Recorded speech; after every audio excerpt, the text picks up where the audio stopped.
city's told a couple that, you know, look, admiring out of them, go and they were going to react.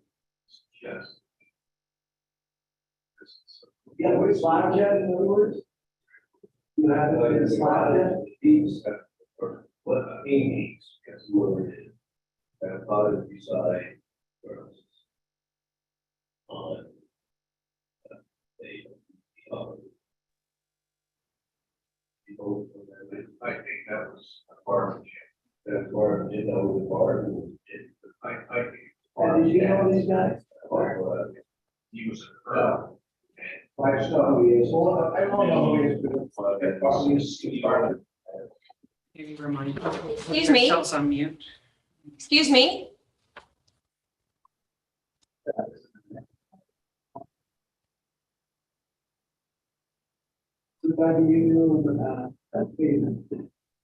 Well, this is He's so smart. the overall curve.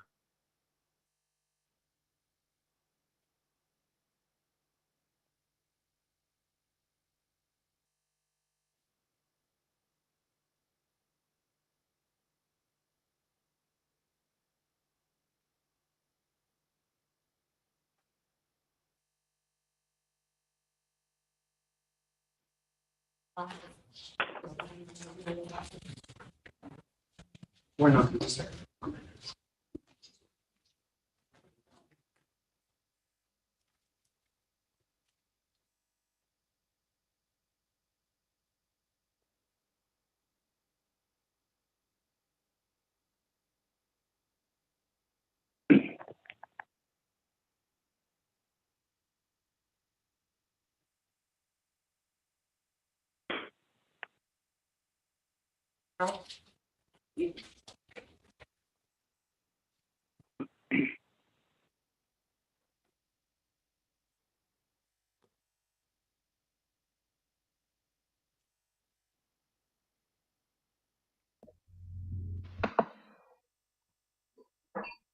Thanks there.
There's not a video. Okay.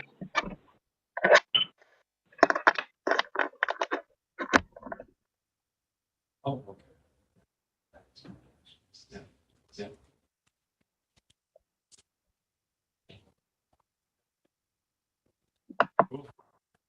I'm free. So. Nous dit on va mon nom à moi parce que c'est mon Zoom. Good. Would you like me to retire? So, la personne qui veut personne accepter le meeting.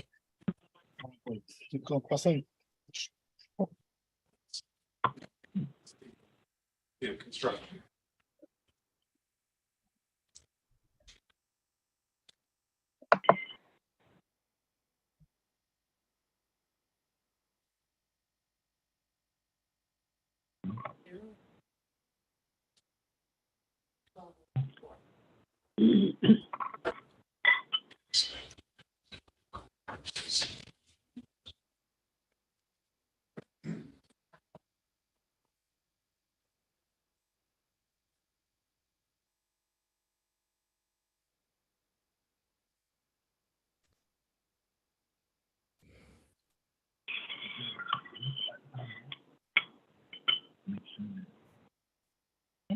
Got one Zoom one.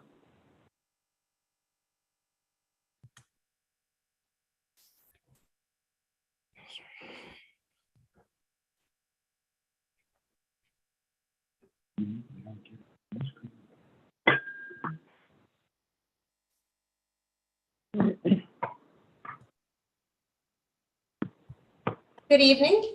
My name is Melanie Ducharme. I'm the planner and the municipal clerk for the municipality of West Nipissing. I'd like to welcome everyone on the, joining us electronically and everyone in attendance in person to the meeting of the West Nipissing Planning Advisory Committee.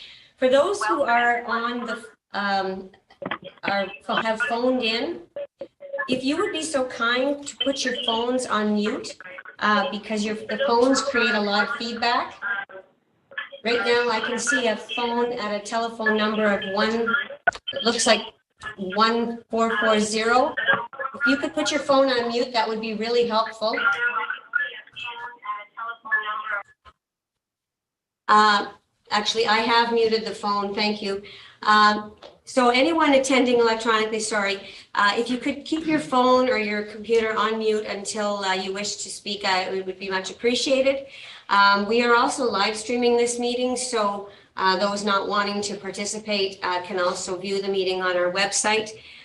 So we have to begin with just a little bit of housekeeping because this is the inaugural meeting of this committee, having the election having just passed in the fall. So we have a little bit of meeting housekeeping to do. First of all, we need to appoint a chair so we can get this meeting moving. So if you bear with us for a couple of minutes till we do a little bit of business, then we'll move on with the applications. So I'm going to ask for nominations from the floor for, first of all, I need a mover and a seconder for this resolution. And I'll take motions for chair, nominations for chair. I'd like to nominate Roger Gagnon for chair. Okay, I would second that. okay. Roger, will you let your name stand? I can, yes. Okay. And take nominations for vice chair, which is the person that will stand when Mr. Gagnon is unavailable. Mr. I Gagnon, will nominate Mr. Gagne. seconder, please. Mr. Rock.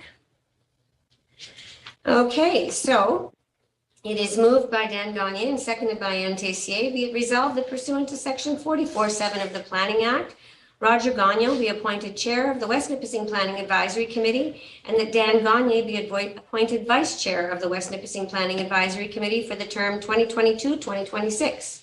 All in favor? Carried. I am now going to pass the gavel back over to the chair, who is going to now, I will read the resolution to begin the meeting. Quickly, we need to do a bit of training, and I'm wondering if the members would be available next week, or we have council on Tuesday night. But what your availability would be for either Wednesday or the Tuesday of the following week. For a bit of training, just so that we can. Evening. Evening, yeah. Okay, it's fine with me. Oh, no, I can't do Wednesdays, I'm sorry. Okay, no problem. So sorry, Wednesday or? Tuesday of like a week today, or a week, no, 2 weeks, 2 weeks today, tomorrow, sorry. That's Valentine's Day, just by the That's way. Valentine's Day, Yeah, oh, so there might be guys, some come people on. getting offended by that, my husband might be one of them, so. Oh, gosh, okay, so how about the 13th? Monday, Oh, I've got, no, because Mr. St. Louis is not available on Mondays, and Mr. and neither is Sagan. Mr. Seguin is not available Mondays. Wednesday the 15th. Wednesday, the 15th? Nope. Thursday, the 16th? Thursday, the 16th? No? No? Not for me either. No, okay, not Thursday, the 16th. You guys are making What this about- hard on me. What about Thursday the 8th? Why is Wednesday the 8th not good? Sure. Wednesday, the 8th? So that's next Wednesday? A week, okay. Time you guys want to start? Say, How long is? I don't know, a couple hours maybe? We'll start at 5? Can we start at 5? Right, can we get here for 5:30? 5:30? 5:30 is better. 5:30? 5:30? Okay, so 5:30, Wednesday, the 8th. You'll send in. meeting I am invite certainly for going to that? send you a meeting invite. Next item, as I mentioned in the last item, we have two members who have conflicts with Monday evenings. What I am proposing is the off Tuesday, where we have council on the first and third Tuesday of the month. Would Tuesday, the second Tuesday of the month, just to be consistent, work for everybody? Just so that you're always have a date on Tuesday nights? So that'll be Valentine's Day. We won't be having one this month, No. No, not okay. for February. No, Would be starting March. Yeah. Yeah. So the second Tuesday in March? Yeah, What time? so What time? always be, planning advisory will always be 6, and committee of adjustment will be 7 or 7:30, depending. If there is no planning advisory, committee of adjustment will be earlier, but you'll always know ahead of time. Okay? But they'll always be on the same night together, back to back. So that's, everybody's in accord to have the meetings going forward on the second Tuesday of the month? So just be once a month? Yep, just once a month. And, yeah. Okay, so that's that business out of the way. And now we're on to the agenda. May I have a mover and a seconder for the agenda, please? Dan? It is moved by Dan Gagne and seconded by Roxanne Louis. Be it resolved, the addendum for the meeting of the West Nipissing Planning Advisory Committee on January the 30th, 2023 be adopted as presented. Everybody,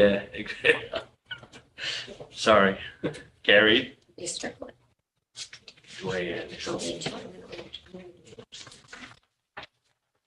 Okay, and adopt the agenda. Mover and a second. So that was the addendum. It is moved by Kathleen Thorne and seconded by Ann Tessier. Be it resolved that the agenda for the West Nipissing Planning Advisory Committee meeting held on the 30th day of January, 2023 be adopted as presented. Everybody in favor? Carried.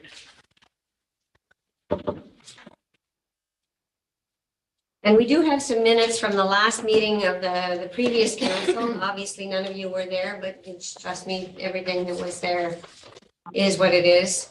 They are an accurate reflection of what took place at that meeting. May I have a mover and a seconder, please?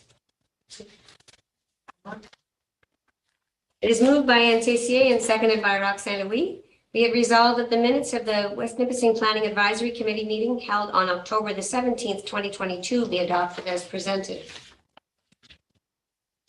Everybody in favor? Carried. Okay, so.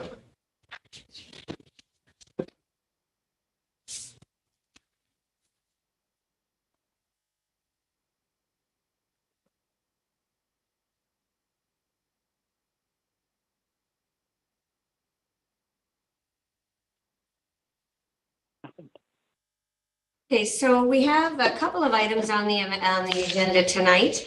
The first of which is a zoning application for property at 69 Bay Street. And if you will just bear with me 1 second while I get my presentation loaded. I have to close 100 windows and log into the Sonic wall so that I can actually access the presentation.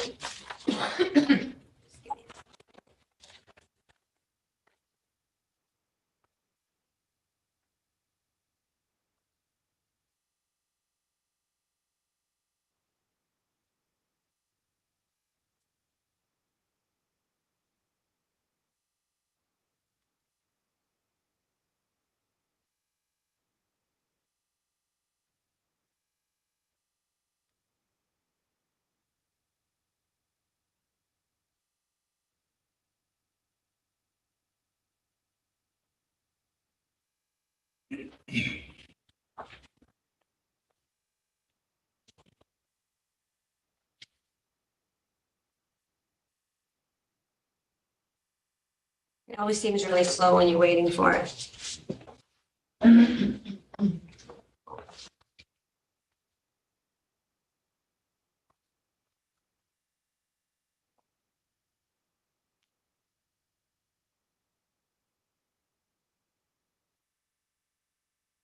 Okay, so to the application, I will read in the resolution first to get the matter moving. May I have a mover and a seconder, please? It is moved by Dan Gagne and seconded by Roxanne Louis. Whereas a public meeting was held on January the 30th, 2023 for the purpose of amending zoning bylaw 2014-45, and whereas written concerns and objections have been received to the proposed amendment, be resolved that the Planning Advisory Committee for the West Nipissing Municipality recommends that Council for the West Nipissing Municipality adopt the proposed zoning bylaw to rezone the portion of the property at 69 Bay Street, more particularly shown on the attached sketch, and that Schedule SF4 of Bylaw 2014-45 shall be amended by changing the zoning designation of the property, which is known as part of lots 3 to 5, Plan 14, parts 1 to 48, 36R, 7374, Springer Township, from Residential 3, R3, to C14, General Commercial Exception Zone 4. Through you, Mr. Chair, the purpose of this application is the property is located on Bay Street, 69 Bay Street. So basically, two blocks east of the corner after you turn onto Pembroke Street. So it's on the north side of the road. Basically, just in front of, there's a new house being built there right now. You can orient your mind. The property is a legal triplex, has been in existence for a long time. And this is the house here, the triplex here. And the owners own all of this vacant land in the back, which was acquired from the municipality about 2 years ago. It was a landlocked parcel. And the purpose of the previous owner acquiring it was in order to create some storage for the tenants and to put a garage on the property. So what we're dealing with right now is the new owner. What he is proposing to do is he'd like to convert one of the residential units in the triplex to an administrative office because he's starting up a landscaping business. And the back of the property, there is a garage, and there's a picture of it in your package. There's a garage at the back of the property and two smaller garages, which are storage for the houses.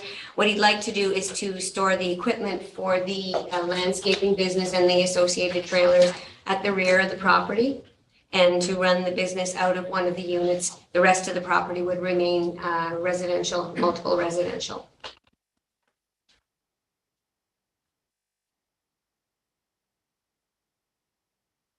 Any comments from the committee? In your notes, Melanie, you referred to the existing drainage that goes across the property. Yes. There is a ditch, and you can see it in the picture here. It runs along here. Yeah. That is actually it drains Springer Street. So up on the corner of Springer Street, when you get around the corner going around heading towards LeBlanc, there's a cross culvert. We will be discussing with the owner. Are going to require an easement because that is actually municipal drainage that's going through there. It's road drainage for Springer Street. It then crosses the street.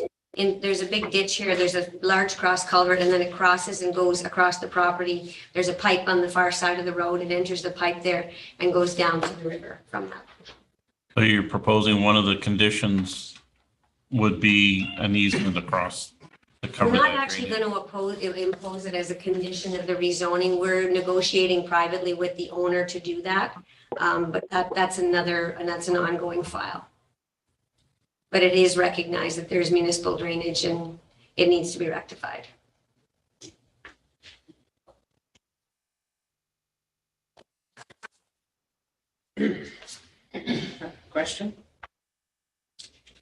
Okay, Mr.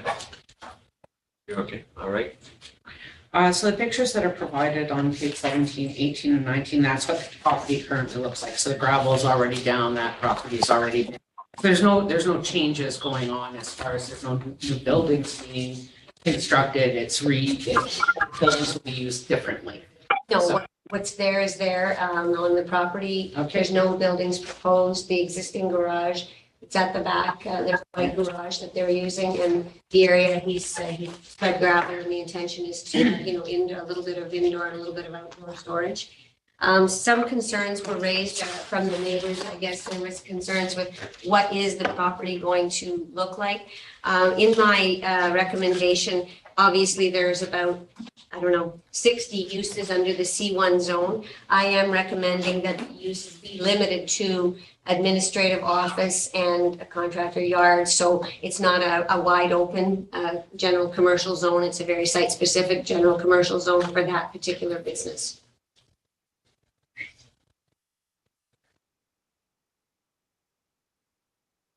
any more questions from the committee? No? Do we have anybody online or present regarding this matter on Beach? No? Okay, so then we can bring it to a vote. Is everybody in favor? So it's carried. Thank you. We'll move on to the subdivision and zoning amendment for the Browns Island Township of Bertrand. What we do is an advisory committee. So if the committee defeats the application, it's dead. If the application is passed, it then gets referred to council for. I don't mean to correct you. Go ahead. It goes to council in any event, whether this committee recommends it or not, whether Okay. it still goes to council because it's ultimately council's decision. You'll have to forgive us where this is our very first meeting, so the way it goes is this is an advisory committee. This is not council. So what happens with this committee is it will make a recommendation either in favor of or against the proposal, which will then go to council. Council will then vote on either the recommendation to approve or deny, and thereafter notification is sent out. It's only council's decision that is actually the binding decision. This is an advisory committee, and this is also the statutory body under which we conduct our public meetings under the Planning Act is at this moment. When it goes to council, then it's only council that discusses it. This is the opportunity for the public to make submissions, ask questions, provide commentary. This is the moment. We do have, we did receive many letters, except for ones that were received, say, after 2:00 today. All of the submissions have been provided to all of the members of the committee. So they do have copies of everyone's written submissions. I gave them, there was some in the package that went out Friday and then an addendum that went out this afternoon for the ones that came in over the weekend and this morning. Like I said, I know a couple came in this afternoon. I just haven't had an opportunity to get to them, but they will be acknowledged and they will be included in the submission that goes to council next week, or if it goes there then. So anyways, or when it goes to council. So to begin, I will read in the resolution. And thereafter, what will happen then is I will give a brief synopsis of the application, what's being proposed, and then the proponent's agent will make an oral presentation to council or to the committee. The committee will then have an opportunity to ask questions of either me or the opponent's agent, and thereafter, when the committee is finished, then we'll open the floor to the public for comments. Does that seem good? Okay, so I'm going to read in the resolution, and that's how we get the ball rolling. It is, I need a mover and a seconder, please. It is moved by Dan Gagne and seconded by Mark Fryer Whereas a public meeting was held on January the 30th, 2023 to consider approval of a draft plan of subdivision and an application to amend the zoning on property located on Browns Island, being more particularly described as Island 193 in the township of Bertram, owned by 2400517 Ontario Limited. And whereas written submissions have been received and considered, and whereas oral submissions were made at the public meeting, it resolved that the Planning Advisory Committee for the West Nipissing Municipality recommends or does not recommend draft approval of a plan of subdivision submitted by 2400517 for the creation of 9 lots on Browns Island in the township of Bertram on the conditions appended here to as Schedule A. And be it further resolved that the Planning Advisory Committee for the West Nipissing Municipality recommends that Council for the West Nipissing Municipality adopt a proposed zoning bylaw to rezone the property on Browns Island, and more particularly shown on the attached sketch, from shoreline residential to shoreline residential exception zone 18. The permitted uses shall be one only single-family dwelling. Special provisions shall include a 15-meter vegetative buffer along the frontage of all lots, and that septic systems will be set back 30 meters from the shoreline. So, Mr. I'm going to start. Oh, okay. Because I talk a lot. So in your package, you will see there is a report of basically breaking out all of the what is being proposed. So in a nutshell, the property is located in the French River, and it is comprised of approximately 23 acres of property. There is one cottage and boathouse on the property, which is the property of the owner and applicant for the proposed subdivision. The original proposal that was received was for 10 lots. Just gonna, there's one person, I'm assuming who's having difficulty with their phone. Okay. So I'm going to, okay, I lost my train of thought. Where was I? Oh, today. We did receive an amended submission from the applicant today. The original submission was for 10 lots, and in that they were requiring a reduction in the lot area in order to accommodate the 10 lots. What was received today was an amendment wherein they are reducing the number of lots such that all of the lots will have the full 1 hectare minimum lot area, which is required under the West Nipissing zoning bylaw for the shoreline residential zone. All of the lots have the required area and frontage for that zone that is being proposed. So the special provisions are in addition to the regular provisions attached to the shoreline residential zone, which requires an 18-meter setback for an 18-meter setback for all dwellings, and there are specific setbacks for shoreline structures such as gazebos and bunkies and boathouses and such and whatnot. So I'm not going to go through my report in its entirety. Everyone has received it and has had an opportunity to read it.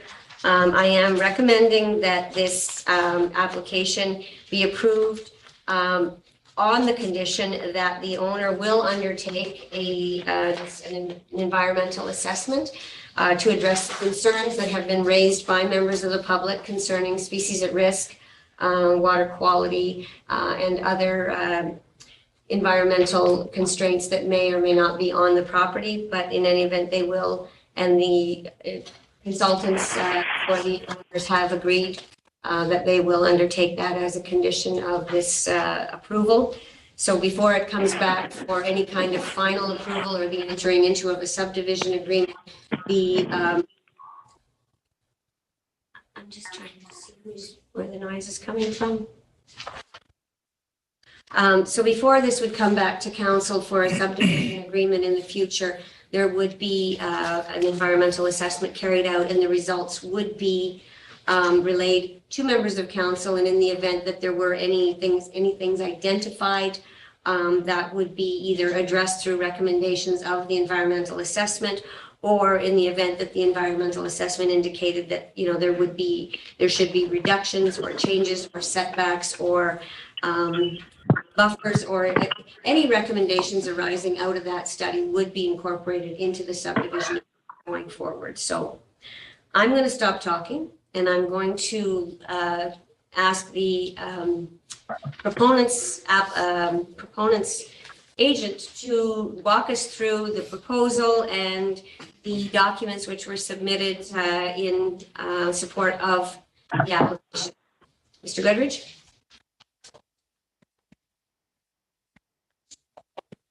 Thank you very much, Melanie, members of the committee. It's wonderful to see some new faces here this evening. And of course, it's always good to see the old ones. Not that I'm calling you guys old, but, and definitely I'm not calling Melanie old, no.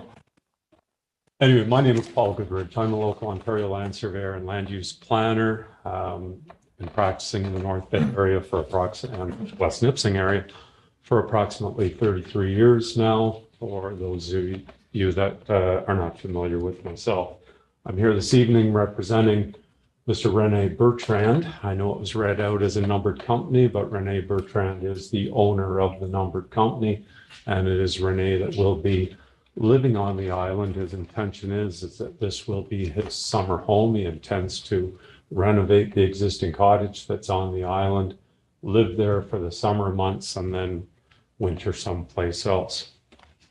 The application that's currently before you, and as Melanie suggested through the pre-consultation process, we had met with Melanie, we've discussed this, both heated and not so heated conversations.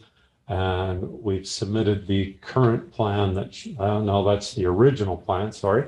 This is the current plan that is before the committee this evening. It is essentially for the creation of 8 new lots on the island, plus the retained lot being lot 9, where the existing development already occurs, where the cottage, the boathouse, any of the accessory structures are located. We've included it as lot 9 simply because for any future transaction on the retained lands, it's far easier to describe the land legally as being all of lot 9 on a registered plan of subdivision, rather than by exception saying it's part of the island, save and except all of the other pieces that make up the subdivision. As you can see from the sketch or the draft plan that's on the screen now, each of the lots, as Melanie had stated, has the minimum 1 hectare. And I think as configured right now, the largest of the 8 is 1.02 hectares. The smallest lot frontage is a straight line frontage of in excess of 90 meters. Yeah. Excuse me? I'm going to stop talking and I want to ask a proponent.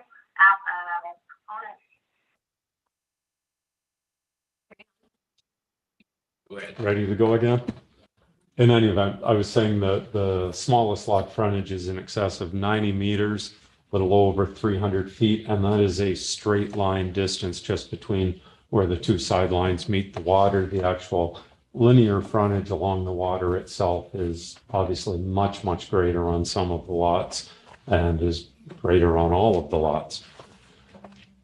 It does meet the nature and character of development in the Upper French River. There's been a number of lots created over the years along the Upper French of various sizes. Some of the islands are quite small. Some of the older lots that were created are fairly small, of less than some in the acre or less than an acre size, which would be, to put that into metric, would be 0.4 of a hectare or less. Many of the newer ones are in the hectare to 2 hectare range. You can see on screen right now some of the other developments north, Browns Island. If you notice the blue line joining, yep, Melanie's got it pointed out right there. That is Browns Island. It is colored, I guess that's brown. As it's gray, it's gray, okay. Hang on, maybe I should have these things on. In any event, that's Browns Island. You can see the development on the other lands abutting, definitely compared to the developments on Sandy Island, we're much bigger than many of those lots. But even as you progress southwesterly down the French River, we have the same type of development right throughout, both developments on the mainland as well as developments where the existing islands that are under private ownership or under partial private ownership have been split up and severed over the years or were initially created in that fashion. The lands, should go back to the policy. So with respect to the policies, there's a number of different policy documents that control development in Ontario. Specific to this application is the Growth Plan for Northern Ontario. Growth Plan for Northern Ontario is basically a document that directs that development should occur that enhances the economic viability of the province, all things considered, but still needs to be done in an environmentally sensitive manner. And it's my contention, in my opinion, that we are consistent with the Growth Plan for Northern Ontario. The second document I would make reference to is the Provincial Policy Statement 2020. And the provincial policy statements were put out to guide development and basically smart development in the province, resource-based recreational residential developments under section, I believe it's 1.1.4 and 1.1.5 of the provincial policy statements. And those were highlighted in Melanie's report, as well as a supplemental impact analysis that I provided. Does give direction that this type of development has been contemplated. Now, it does have to be done, like you have to read the entire provincial policy statement and interpret it in its entirety. You can't just cherry pick a section that you think applies. It's got to be read in its entirety. So with respect to the provincial policy statements, it also talks about the wise use of resources and the management of those resources. Melanie highlighted two of the three actually recommendations that we're making in terms of environmental protection, both for the water quality on the water surrounding the island, but also on the island itself as well. She mentioned that the site-specific zoning bylaw, and we are rezoning from a rural designation on the island currently to a shoreline residential designation with a special component. The special component will institute a 15-meter vegetative buffer all around the outside of the island, as was shown on, I'm sorry, Melanie, could you bring back the first draft plan? So the areas highlighted in green are the 15-meter vegetative buffer and what the impact would look like. The other dashed lines that you see along the boundaries of the property are the current setbacks, the regular under the zoning bylaw, the regulation for the minimum setbacks for any new structures. The first dashed line back from the water, and just outside of the green line is an 18-meter setback. That is the setback from the water's edge from which any new structures other than those permitted within the shoreline area, such as boathouses, docks, pump houses, whatever. But the principal structures, the cottages, would all have to be set back a minimum of 18 meters from the shoreline. And that's on any new lot created, whether it's this application or any other application along the waterfront.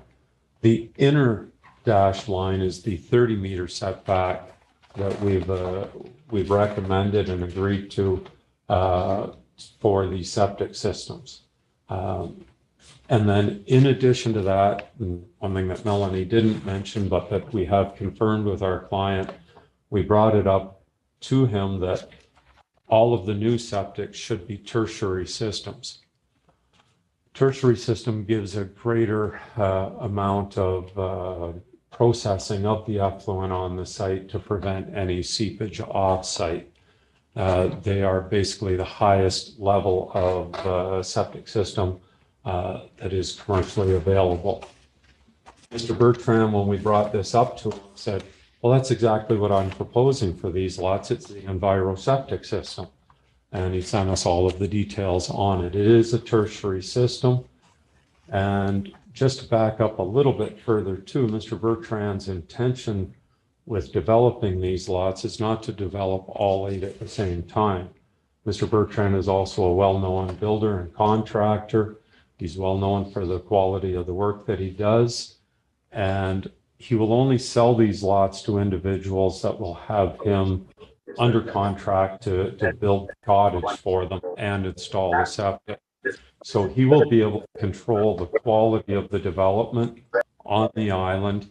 And remember that this is the island where he and his family will be living for the summer months. He wants to make sure that it's done right as well. But he intends to phase in the development. If he was to fully develop all 8 lots in 1 year, fully build it out, if for want of anything, any other reason, he's going to have one heck of a tax bill at the end of the year. So this is a semi-retirement project for Mr. Bertrand, where he will be building a cottage or 2, maybe per season as it develops. And it also speaks to his own capacity to be able to handle the number of structures as well. So that's the intention. It was always his intention to install the tertiary systems, and we've recommended that it also be one of the conditions put into the approval that all septic systems on the island either be the EnviroSeptic or similar product that has the same stats. So after just to finish off with the provincial policy statements, it is a requirement that any new development application be shown to be consistent with the provincial policy statements, and municipalities not only have to have regard for what are in the provincial policy statements, but ensure that applications are consistent. I think in this area, the type of development, it's explicitly stated in the provincial policy statements that these are permissible uses. And I think we've demonstrated that we have had due regard for the environment.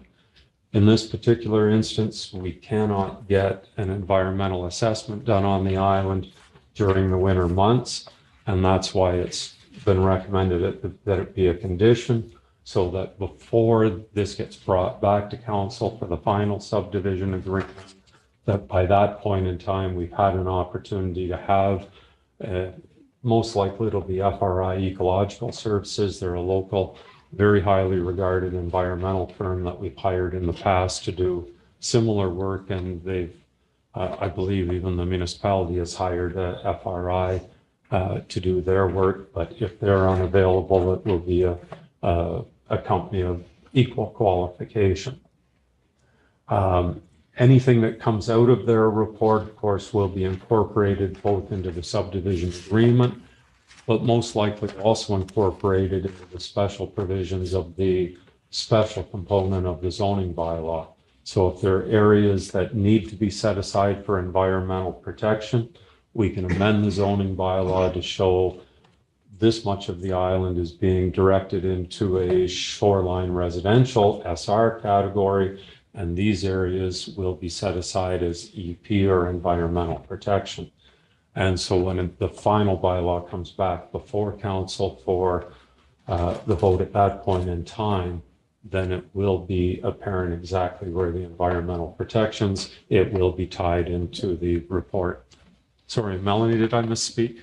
No, I just wanted to while you're talking about the environmental assessment, just for everyone's information, that environmental assessment, although paid for by the proponent will also be responsible for covering the cost of a peer review so that the municipality can ensure that the findings of the report are indeed valid, because I know people will say, oh, they're paying for that report, so they can get them to say whatever. That is why we request that a peer review be undertaken of the report once it is received. So carry on.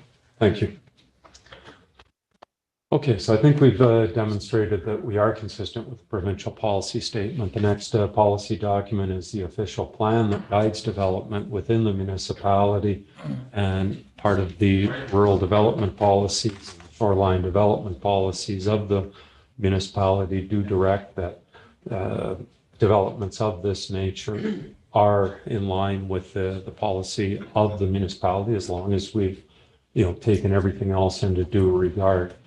It establishes that the 1 hectare is a minimum requirement. 60 meters would be it's required under the regulations, the zoning bylaw to the official plan, that these are 1 hectares. Under an OMB challenge to the official plan initiated by the municipality themselves, it was worked out with an agreement as ratified by the Ontario Municipal Board that actually on waterfront lots, we could go to a 0.4 hectare as long as there were accompanying studies to justify the reduced size. So essentially on a 23 hectare or a 23 acre island or 9.3 hectares, taking it down to just 0.4 of a hectare, we could have actually doubled at least the number of lots on the island. That wasn't the intention of Mr. Bertrand. It wasn't our intention either. We're trying to make it as close to the requirements as we possibly can. And with the latest plan that's before the committee tonight, we do meet all of those requirements. So the test that we have to show with respect to the official plan is simply that we're in conformity to the official plan. The policies that are outlined in Melanie's report to the committee do prove that we are in conformity with the plan. And then the final document is just the zoning bylaw. And we have to show that the zoning that we are proposing for the development is the correct zone category, that we're not proposing a high density residential on an island. Shoreline residential is the correct zone category, and we are meeting all of the minimum regulatory standards of zoning bylaw 2014-45. I think that covers a fair bit of it. I'll take a quick break now. If anyone has any questions from the committee, I'd be more than happy to try to answer them. And if anyone from the public has any specific, I know they'll make their own presentations through the chair. If I can maybe reserve the right to simply respond to whatever issues that have been raised, I'd like to be able to do so, please. Okay, any questions from our panel? Go ahead, Mr. Mark. Paul, being within that Prince River Provincial Park area, will there have to be a cultural study conducted on the island? Potentially, if the municipality felt that it warranted it. And I address this in the impact analysis that I provide. Sorry, I forgot about that one. I've read a number of the Upper French River, I should say, does have an area of great archaeological significance. And in fact, there have been numerous studies conducted in the area over the years. Every study that I've read, and weekend before last, I spent a fair portion of the weekend reading a 300-page master's thesis for an up and aspiring archaeologist. But all of the other ones as well all start from the standpoint that they've done it in consultation with the local Indigenous population. They've gone to the local Dokis community, and they've sought out and either employed members of the community as workers to guide them as well, but mainly to guide where the archaeological assessments should be carried out. And you have to understand that when an archaeological study is being done, it's to try to learn as much as possible about the way of life of the original inhabitants and how they operated, who they traded with, what their lifestyle was really like. So in order to get an area where there is sufficient historical data, whether it's through digs or whatever, It basically has to be in the settlement areas. And that's why they do so much consultation with the local band. The historical tradition of the indigenous peoples is one of an oral tradition. The oral the history of their peoples has been passed down from generation to generation orally. The researchers or the archaeologists that come to the site meet with the local indigenous population to find where should we be concentrating our efforts. They also have historical data from the original explorers, Champlain, Radisson, David Thompson, whoever were well known as coming through this area, but they also rely upon the information from other journals, from the Jesuit missionaries that came through the area. So between the oral traditions of the local indigenous population and the further historical research of the written documents, they identified three main areas of concern that really warranted archaeological research to be undertaken. That was Campbell's Bay, Franks Bay, and a site known as the Frank Ridley site, which is also part of Franks Bay. Frank Ridley was the original archaeologist who first started studying in a major way in this area, and that's why they named the site after Frank Ridley.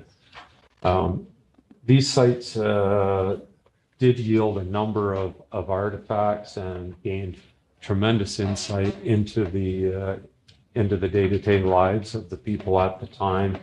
And it was really, if anyone has a weekend to spend reading a 300-page thesis, I would invite you to do so. A lot of it was very dry reading, but an awful lot of it was incredibly interesting as well. And it really spoke to how I was amazed from the artifacts that they found, how far away they came from. Some of the tools or the little chips off the tools that they examined came from quarry sites up around Timmins. Some came from southwestern Ontario. The local Nipissing band that inhabited this area had an original population of only between 700 and 900 across the entire lake. They were nomadic. Even the three sites that I've identified were primarily summer residences only. They tended to go back and winter with the Huron population, which was their closest allies and cultural affiliations. So it was interesting. The point I'm trying to make, though, and directed to your question, is that not everywhere along the French River will have archaeological significance from an archaeological standpoint. I think we need to rely upon the information that the archaeologists who have already been studying in the area have obtained from the local indigenous population, as well as from their own research. Had there been a significant settlement on Browns Island, certainly that would have been known to the local indigenous population, would have appeared in the literature. It never did, and it makes sense that a settlement would not necessarily be located on such a small island. For a settlement, you need fresh water supplies. You also need sanitation facilities. So you're not going to totally, and you need a ready food supply as well. So it would be, just from a common sense standpoint, it wouldn't be logical that there would be a major settlement or even a minor settlement on an island the size of Browns. Now, is it possible that the local indigenous population came to Browns Island, was on the island? Absolutely. No doubt. There's a little beach area that you see right near where the existing cottage is, makes for an easy landing spot. Absolutely. It's highly likely that they were there. But if they didn't settle and form a settlement on the island, it's very unlikely that there would be any archaeological evidence remaining on the island at this point in time, and certainly not enough to influence a full archaeological research site. Thank you, Paul. Are you okay, Mark? Sorry. Yeah. I believe Madam Tichy. Okay. Yes, I had a question with respect to the septic system and all that, like, obviously the maintenance of it after so many years. And I have a septic system where the water goes in the ground. Is that how it's going to be as well? Like It is, both gray water and the septage that comes out will be processed in what would be known as an effluent distribution bed, a septic bed. So like any other system, the systems that are being proposed, it is first stored in a septic tank, and then any of the liquid that comes out of the tank then gets dealt with in the effluent distribution bed. This particular system, I'm not an expert in it. I've brought a copy of the literature with me, but it is considered a tertiary system. They use an enhanced filtering system along the runs of the pipes that are in the ground, and that's how they obtain the higher level of reduction for any of the harmful components of it. It also helps reduce the phosphorus that would be coming out into the water areas.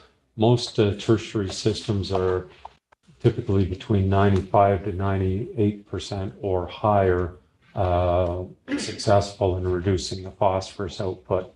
Usually you use tertiary systems where you have a lake at or very near capacity for development as a way of ensuring that, because it's the phosphorus loading that is doing most of the damage to the lakes. For example, in North Bay Trout Lake is an example of a lake that is at or near capacity, and any new development requires tertiary systems.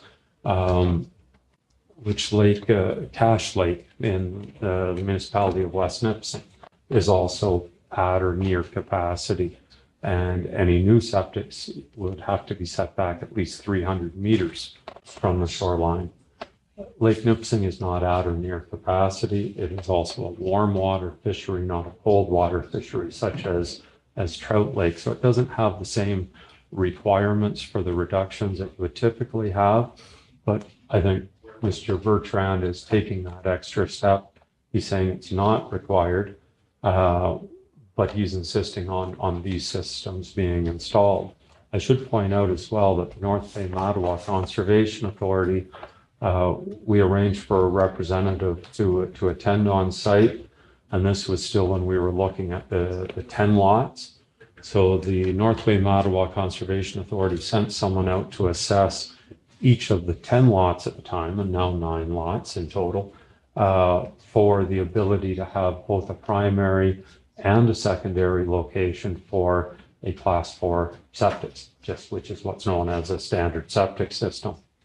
There was no issues whatsoever. The report came back positive that there were sites on each of the lots that would support a class 4 septic system.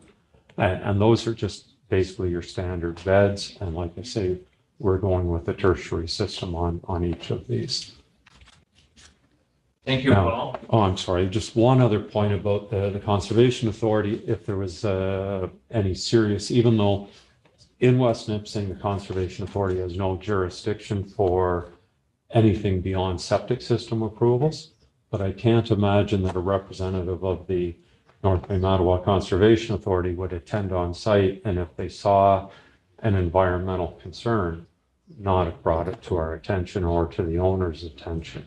And in fact, and it was a recommendation too, that in certain areas where Mr. Bertrand had identified potential for septic beds, the inspector also said, well, I think in this area we should probably set it back a little bit further. So between that and in our consultations with Melanie, that's where we developed the 30-meter setback, because the 30-meter setback was further back than anything proposed by the Conservation Authority. Thank you. Any more questions from our committee? I just have a couple of questions. It's actually for our planner.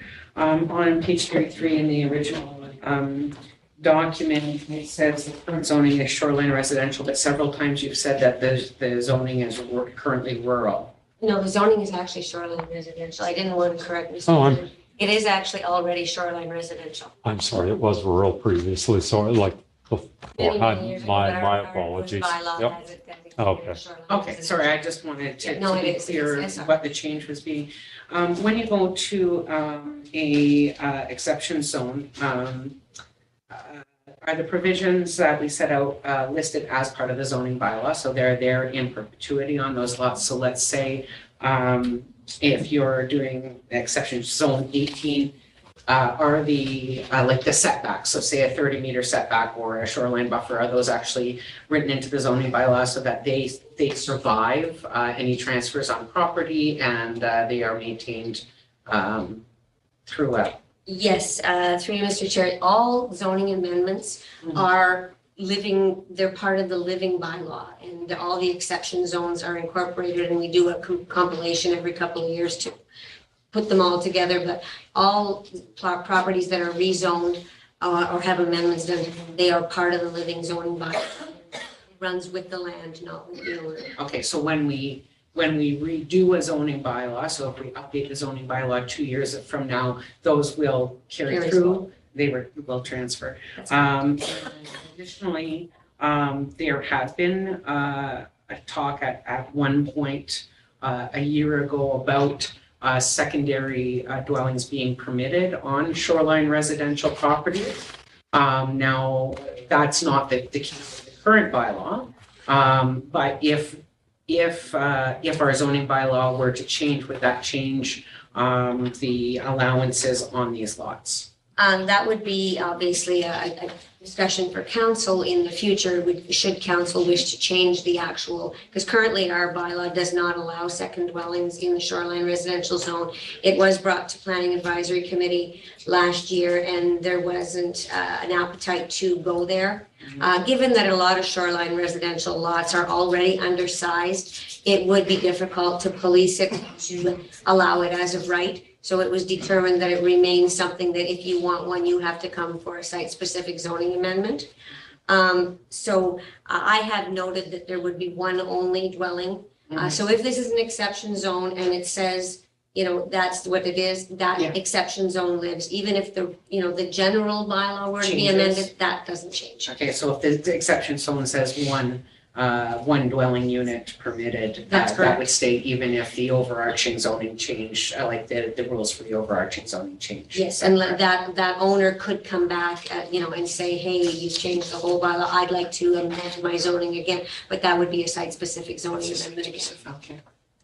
Okay, I'll just have one more question on the septic system. When you talk about tertiary system, are you talking about like the EcoFlow peaked style systems, or is it a different? That's one of the types that have been proposed and specifically for island use, mainly because they have a smaller footprint area for the contact for the bed.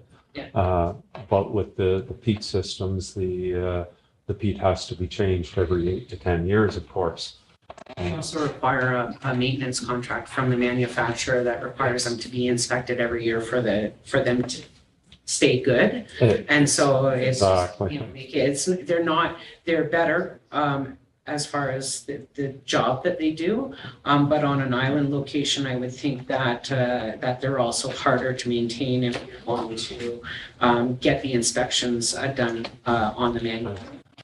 If anyone wants some exceptionally thrilling reading this evening, I can leave a copy of the company's. I printed it off. Unfortunately, I don't have enough for everybody, but you know, sorry, I brought the whole file with me. We do have their literature in here, which spells out exactly. There you go. Luckily, unlike myself, they're not as paper oriented in their business. I'm going to put this on the floor before it falls down. But perhaps I can leave this with with yourself and. One of us. And if anyone who's interested is more than welcome to look through the system that's being proposed.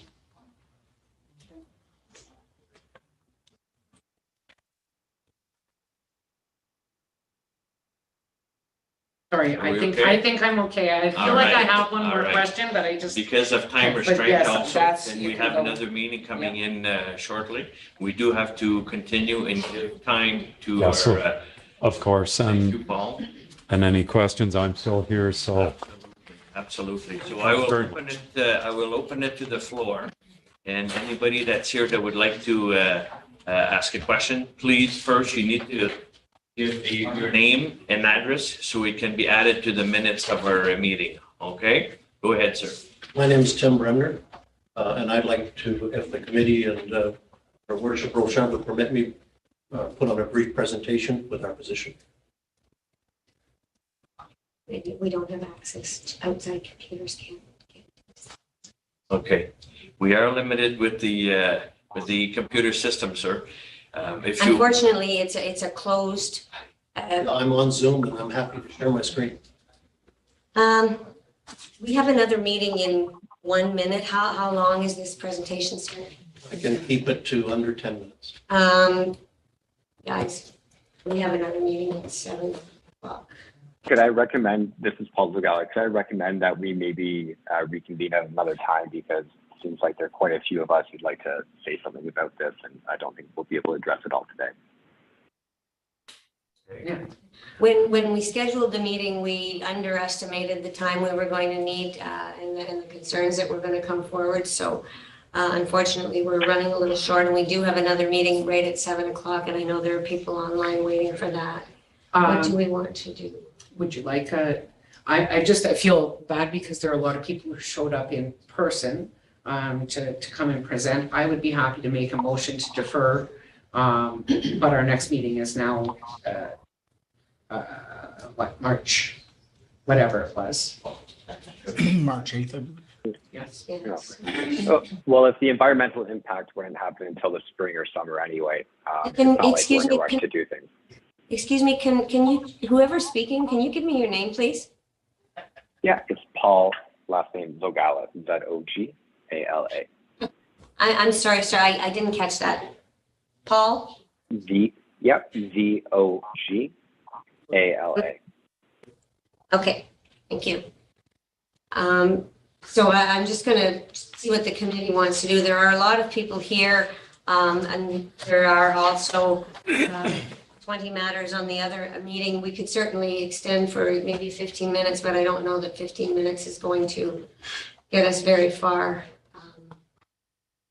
Unless we want to call a special meeting just for this. Deal with this. I'm not the chair. we have to make sure that everybody's in, Yeah.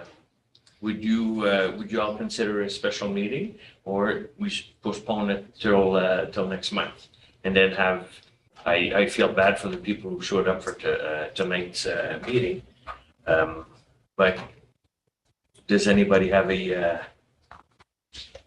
I think if we put it to the next meeting, then we would start from this section to hear what the present and online, and then be able to move forward. is everybody in the, So we're looking to Go ahead. defer. Yeah, so I would make a motion to defer to the next So motion to post defer from special meeting. Mr. St. Louis. I'll second that.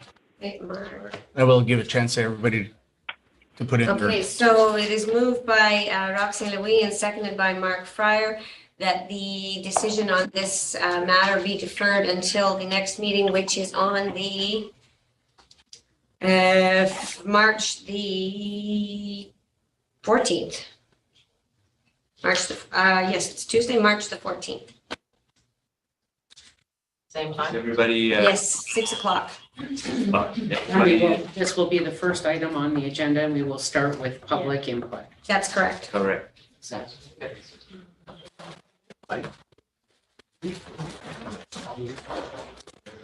That? and all in favor? So we'll call it to vote. Is everybody in favor to defer to March 8th at 6 o'clock? No, March. March 14th. 14. March 14th, 6 o'clock. 6 o'clock. Yeah. Sorry about that. And just Okay, Carrie. for those on the line and for those who are listening, I have a number of people have requested to be notified. Those who haven't requested to be notified, if you wish to be notified, if you would send me something in writing with your coordinates so that we can ensure that you are notified of the next meeting and time officially, that would be great. And I'm sorry, I guess we terribly underestimated the amount of time we were going to need. And Mr. Bremner, if you would like to email me a copy of your presentation, then I can ensure that it's distributed to all the members ahead of the meeting so they'll have an opportunity through beforehand. Thank you. Well, Have a good one. Oh, wait. Let's just try and get Canopy. Go EV. I am looking for my resolution.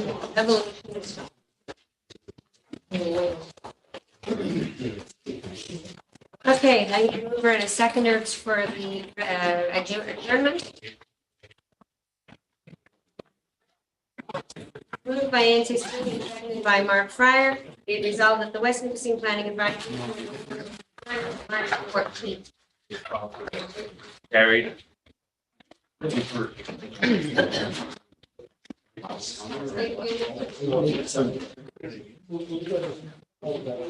And for those who are waiting for the adjustment, if you'll just give us a minute to get our bearings for the next meeting, we'll be with you shortly.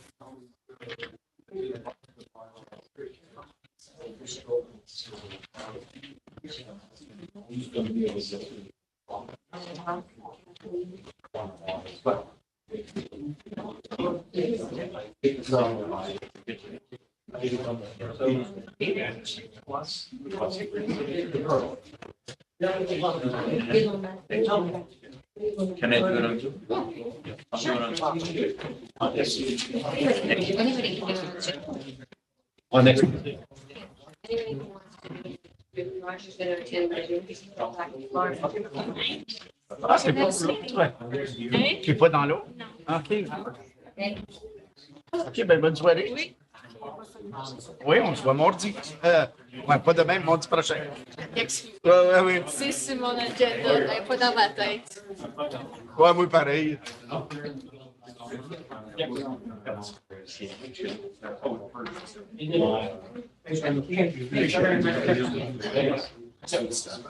So, I mean, if you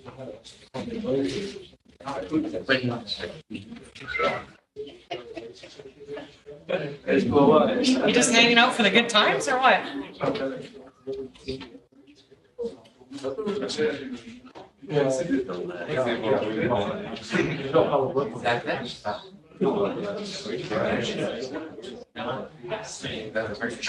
I did see your aunt and uncle today. Saw your aunt and uncle. They came in town to get the cats fixed. So she needed repairs. Motor for the dishwasher. And I'm like, well, it's our facility. She said, well, we should, but we need to know it's broken. So. We donated to buy this. Melanie. Okay. Mel. Yeah, but I've. Charm. There's a list of items. Ms. Ducharme. This is Mark Fryer from Manettville, North Manettville. And yeah. Right, North Minute. So, Hello? some items there. So we still have 2 more members missing. That's for Yeah. So we're just going to change here. Okay. Ready for committee of adjustment. Yes, oh, Dan is not. He's doing it. Dan. I think these are our 2 new faces here. Hi, I'm Kathleen. How are you? And Kathleen? Yeah, what's your name? Jonathan. Jonathan, very nice to meet you. for a job? Nice to meet you. How are you? Good, yourself? Good. Nice to meet you, Jonathan. Pull up a desk, you guys will get the name of flashcards eventually. So we've got one here, and somebody can take this corner. We don't. This one's mine. See, it's, yeah. Because we just run them on camera. So we also sit on the camera here.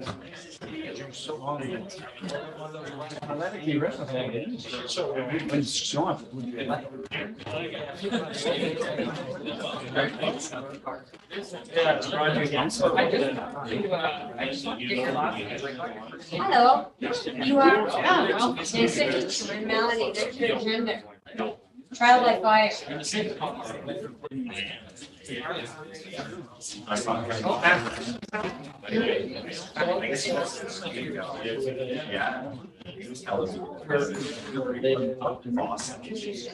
That's all.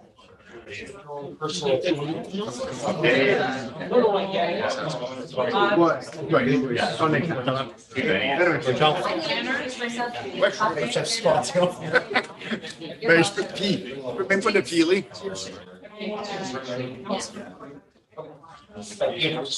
How are you? Good, you? Good. I'm busy. On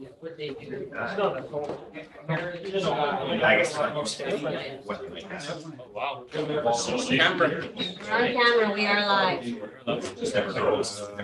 So we're gonna call this. Yeah. Yes. Yeah. What I was telling you about, I don't know if they were all at your place or other places, but some of the, I guess you got a couple of mounts back just recently. Yeah. Pretty pleased with those. Okay, can we get this, move this meeting? Right on your next. Oh, I think we're missing someone. We're missing Kathleen. Okay, we'll just wait a minute. Yes. Is your dad feeling done? So, yeah. Michelle's got the rest of it. You're all here? It's all fine. Good. Yeah, no. Okay, so I'm gonna just call this meeting to order. Welcome to the West Nipissing Planning Advisory, or no, that was the other one. Welcome to the West Nipissing Committee of Adjustment. Unlike the previous committee, which is an advisory committee, this is actually a quasi-judicial committee, which actually makes decisions that are not, do not subsequently go to council. This is the decisions of this committee are appealable only to the Ontario Land Tribunal. The jurisdiction of this committee is limited to severances and minor variances to the West Nipissing zoning bylaw. So that is the purview of this committee. So again, this is the first meeting of this committee. So I'm going to introduce myself. My name is Melanie. I am the planner and the clerk for West Nipissing. For those who follow council, you've probably seen me before. I will typically provide you with the package that you received. You'll always get it the Friday before the meeting. We'll have a conversation quickly about times and dates of meetings going forward.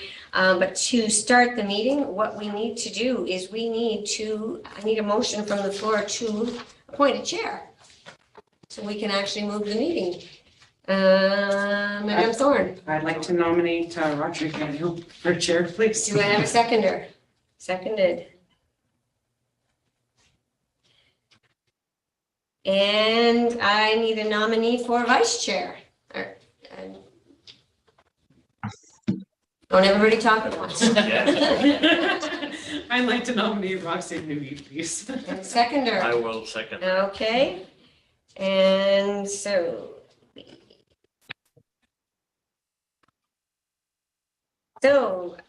It is moved by Kathleen, I'm gonna have to also do first. It is moved by Kathleen Thorne-Rochon and seconded by Roxanne Louis. Be it resolved that pursuant to section 44(7) of the Planning Act, Roger Gagnon be appointed chair of the West Nipissing Committee of Adjustment for the term 2022-26.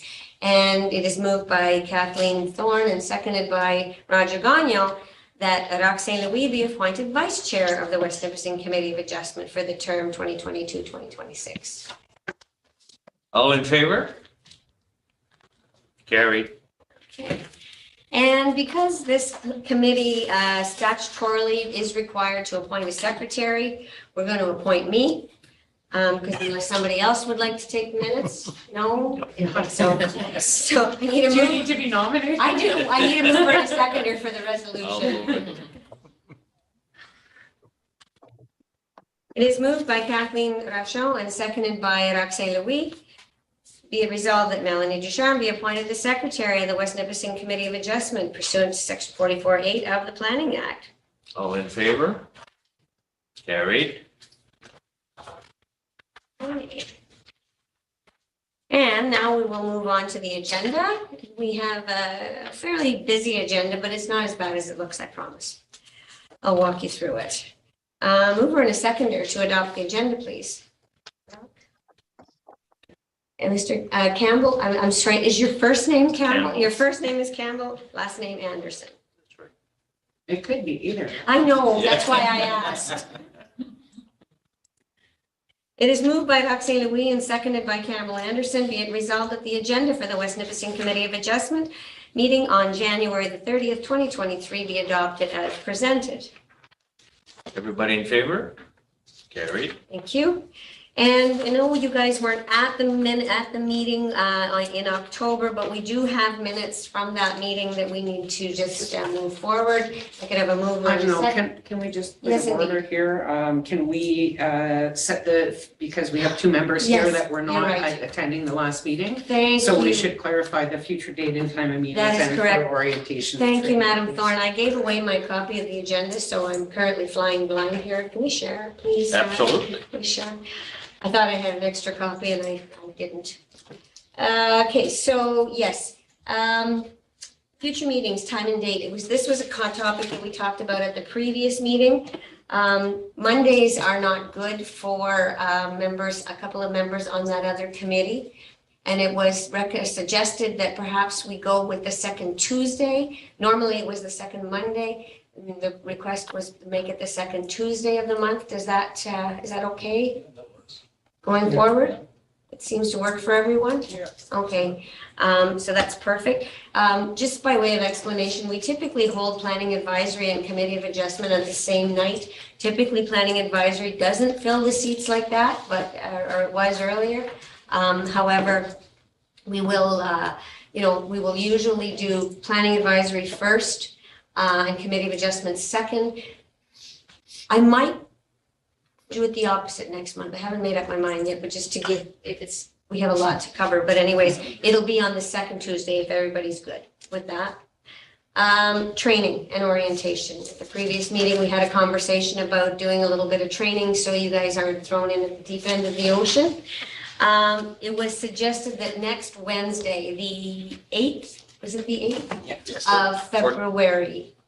No, the training will be the 8th, yes. Yeah, Yes. if everybody was That's where available we got on the, confused now, on that. for the training, if you want, I know that our chair is going back to the sunny south. And he's gonna be attending by Zoom. By Zoom. If it's not good for you to be in person, I certainly always will have the option for electronic participation if that works better as well. Sure, what time? What time? I think We said 5:30. 5:30? 5:30. 5:30? Yeah, try to keep it short, just gonna kind of go through some of the basics, just to kind of get you on the, I'm sorry we had such a backlog of stuff because of the election having been last fall and we've kind of had stuff piling up, so we needed to get through this stuff here and I'm asking you to trust me. But we'll talk through each application as we go forward. So next Wednesday, the 8th, here in this room, for 5:30 for a bit of training. So are we doing both at the same time? Yeah, Okay. it's all the basic information. The two committees have different jurisdictions, but planning is planning, and we'll talk about, some of the policy documents that Mr. Goodrich had referred to at the previous meeting and what those mean and kind of what the hierarchy of planning is and what our decision making and what happens if we make bad decisions and things like that. So we'll go through that. And it's not hard, and you're gonna learn as you go. That you got 4 years to get it under your belt, so you can volunteer in the next one, or maybe run for council. Okay, so let's move on to, I think that's it. Move on to the minutes of the Committee of Adjustment from October the 17th. We move from the Need a second. mover? Campbell? It is moved by Roxanne Louis and seconded by Campbell Anderson. Be it resolved that the minutes of the West Nipissing Committee of Adjustment meeting held on October 17th, 2022, be adopted as presented. Everybody in favor? Carried. You just bear with me 1 second. I'm just going to get my presentation organized.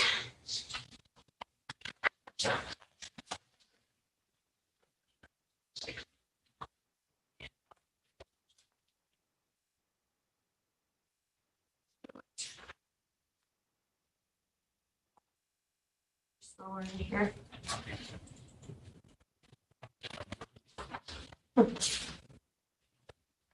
Oh, the beauty. It's not responding. Spin, spin, spin.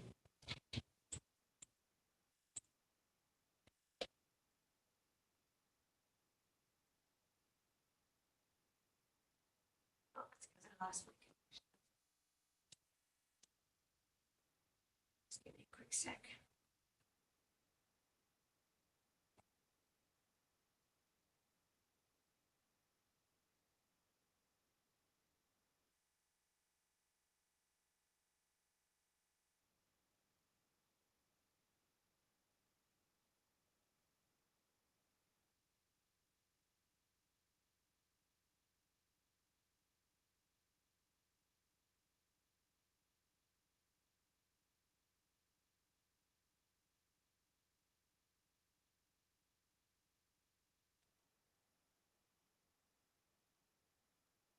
Sounds like an aircraft here. I'm gonna take off here.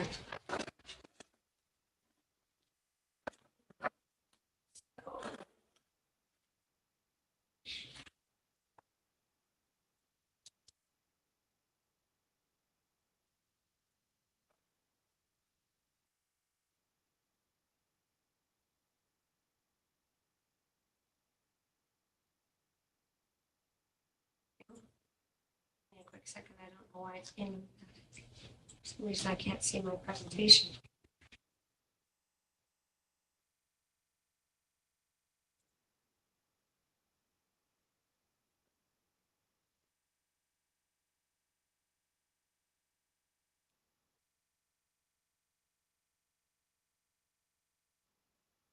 For some reason I can't seem to share my my presentation. Let me just try one more thing here and see if I can open it in PDF and if I can share that.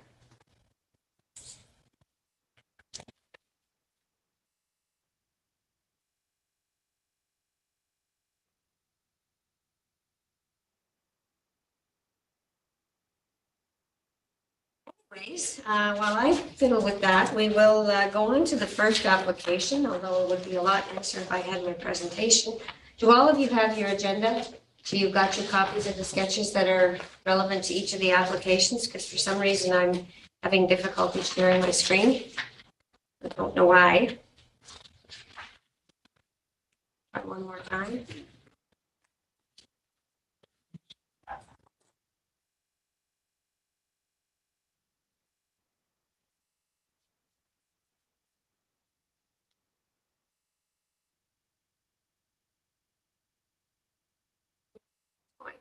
Anyway, we'll move on.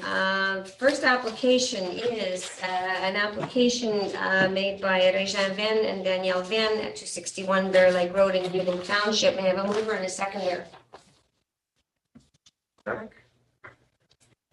Okay. No. I can't second. No. We need a seconder, please. Sorry. Okay. Jonathan? It is moved by Roxanne Louis and seconded by Jonathan Sanford. Be it resolved that the consent application made by Réjean and Danielle Venn for the creation of a new lot at 261 Bear Lake Road in the West Nipissing municipality is approved on the following conditions, and I'll always go through the conditions quickly. That a reference plan be prepared and deposited in the land registry office, that all taxes be paid to date, that all conditions be met on or before January 31st, 2025, that a transfer deed be submitted to the Secretary Treasurer that any portion of the municipally maintained and traveled road from 10 meters of center line be transferred to the municipality. And that the owner shall transfer to the West Nipissing municipality an easement in perpetuity for the drainage course on the property which drains Bear Lake. Such easement shall include the limits of the drainage course together with a working corridor of not less than 6 meters on one side for access. All survey costs and legal fees relating to the granting of the easement shall be borne by the municipality of West Nipissing.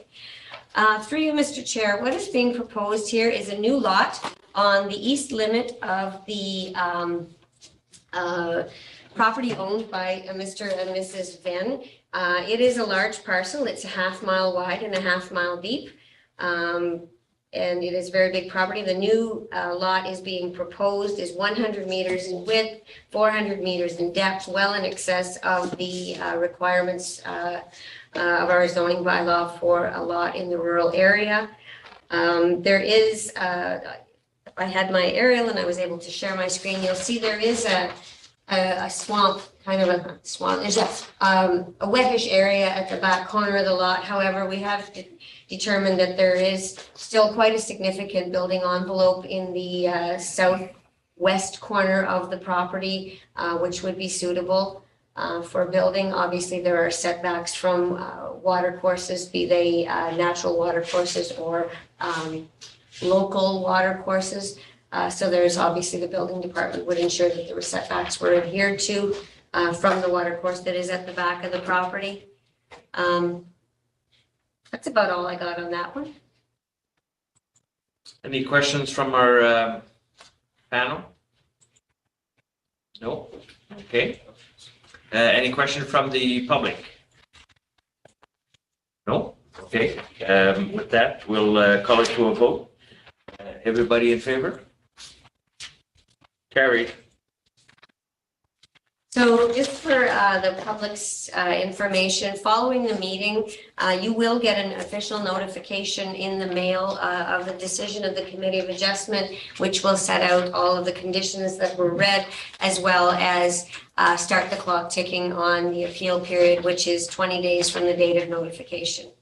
So that's, so expect to receive something in the mail in the next couple of days from my department, so. Carried. Carried.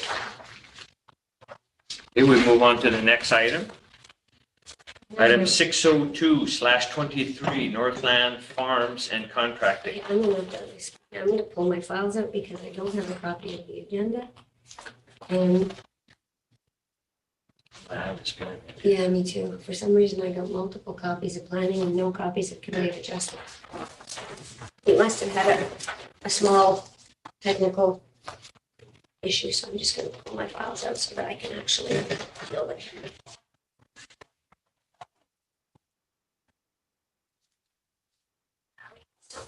The next file is a severance application for a lot addition made by Northland Farms and Contracting. Purpose and effect of this application is for an addition to a lot. You'll see that there were 2 lots previously severed on this property, I'm going to say 2 years ago. What is being proposed here is this is a pre-existing lot that you'll see the small lot that's there just at the curve of the road. What is being proposed is to just add a little piece from the larger lot. For an addition to a lot. You'll see that there were 2 lots previously severed on this property. Hello? Hello? Excuse me? What is being proposed Hello? here? Excuse me? Yes, hello. Could you just kindly hold your comments until I'm finished, please? Thank you. Thanks. You will get an opportunity to speak when I am finished making the presentation, and the chair will call on you. Thank you. Thanks. So what is being proposed here is to add a small portion from the larger parcel to the smaller lot here that is shown as pin number 4906300623. Basically, all those 3 lots will just line up along the north boundary. That's all that's being proposed here. So, Any additional information from Mr. Goodrich? I'm happy to answer any questions. I'll Always good. say welcome to the new members, but Melanie's done a great job. Yeah. Any questions from our panel regarding this application? I'm just a little confused. So the part where it says severed is being added to the part below it? That's correct. And but that is currently part of the piece beside it, so they're just shifting it from one lot to another?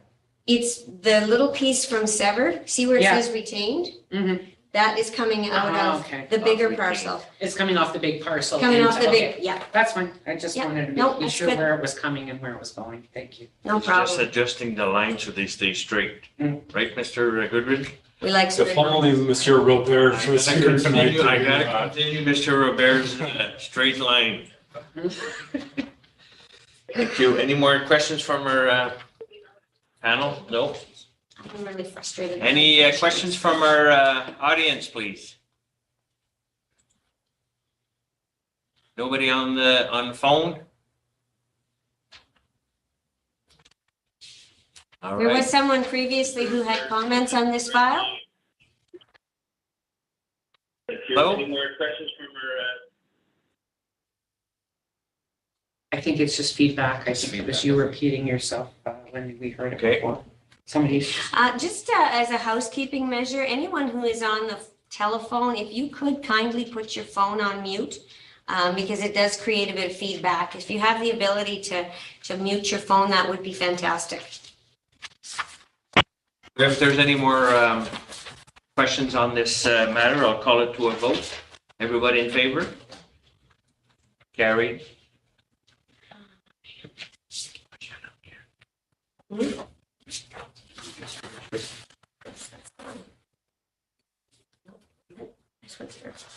And I forgot to ask for a mover and a seconder for that one, Seconder for so this one. I forgot to read in the resolution. Jonathan and Cameron. And because I forgot to read the resolution, I will just read it and make sure that the applicants are aware of the conditions. It is moved by Jonathan is it Sandiford? Yes, Sandiford and Camel Anderson, that a consent application made by Northland Farms and Contracting for a lot addition on Rainville Road be approved in the following conditions. Reference plan be deposited, taxes paid, conditions met before January 31st, 2025. Transfer deed submitted to the municipality. Again, in the event that any portion of the municipally maintained and traveled road be located on either the severed or retained lands 10 meters from center line, be surveyed and transferred to the municipality. Just by way of, I'm just going to digress here for a minute. And I'm going to give everybody a very, very short piece of. Most of the roads in the rural area in West Nipissing are located on private lands.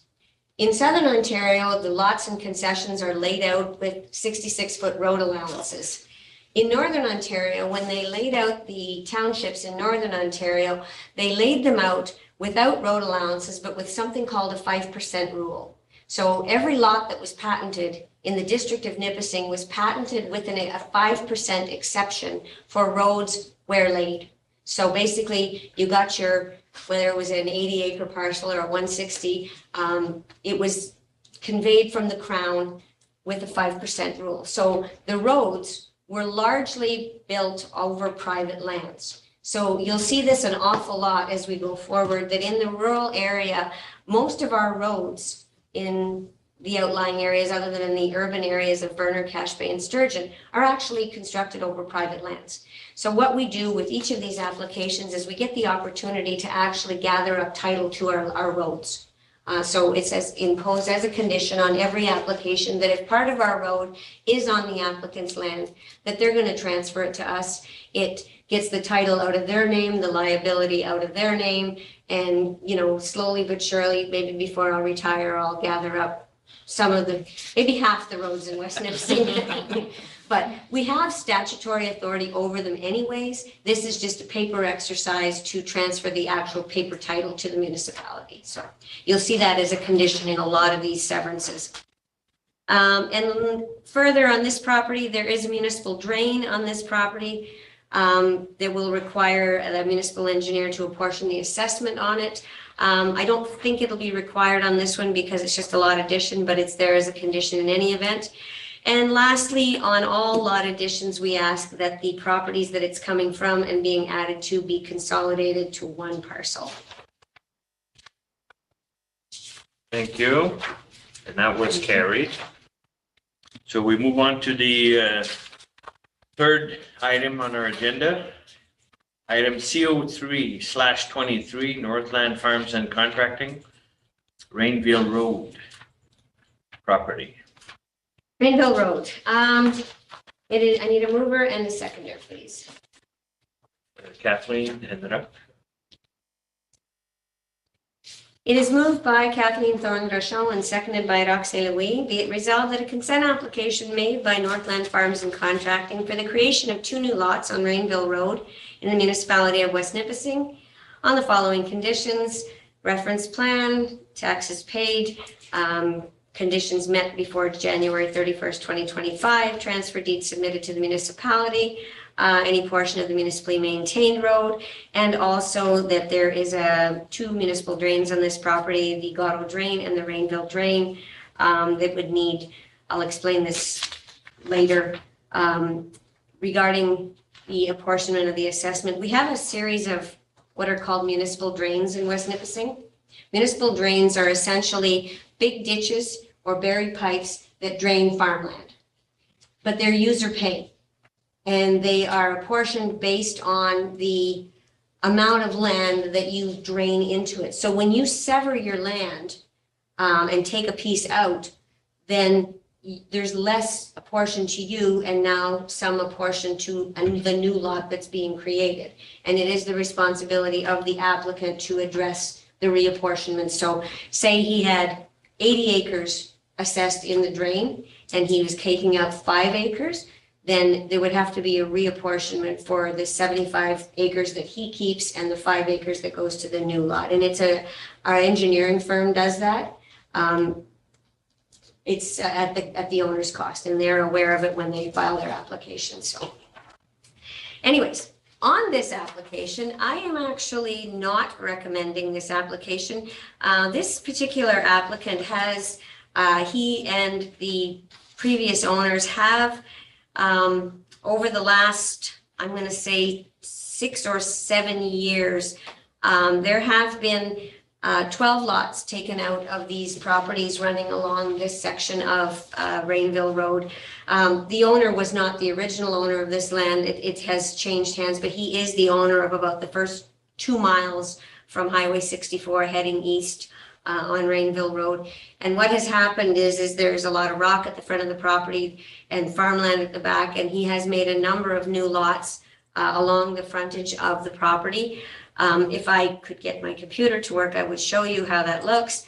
Unfortunately, it's not working for me. However, at the last, I think it was the second last meeting of the prior committee, there was a similar application brought forward, and the chair of the day had indicated that this property, if there was to be any further severances, that they be brought by way of a plan of subdivision, because there's been way too many severances. By pursuant to our official plan, you're allowed 2 severances per property, maybe a third in some cases.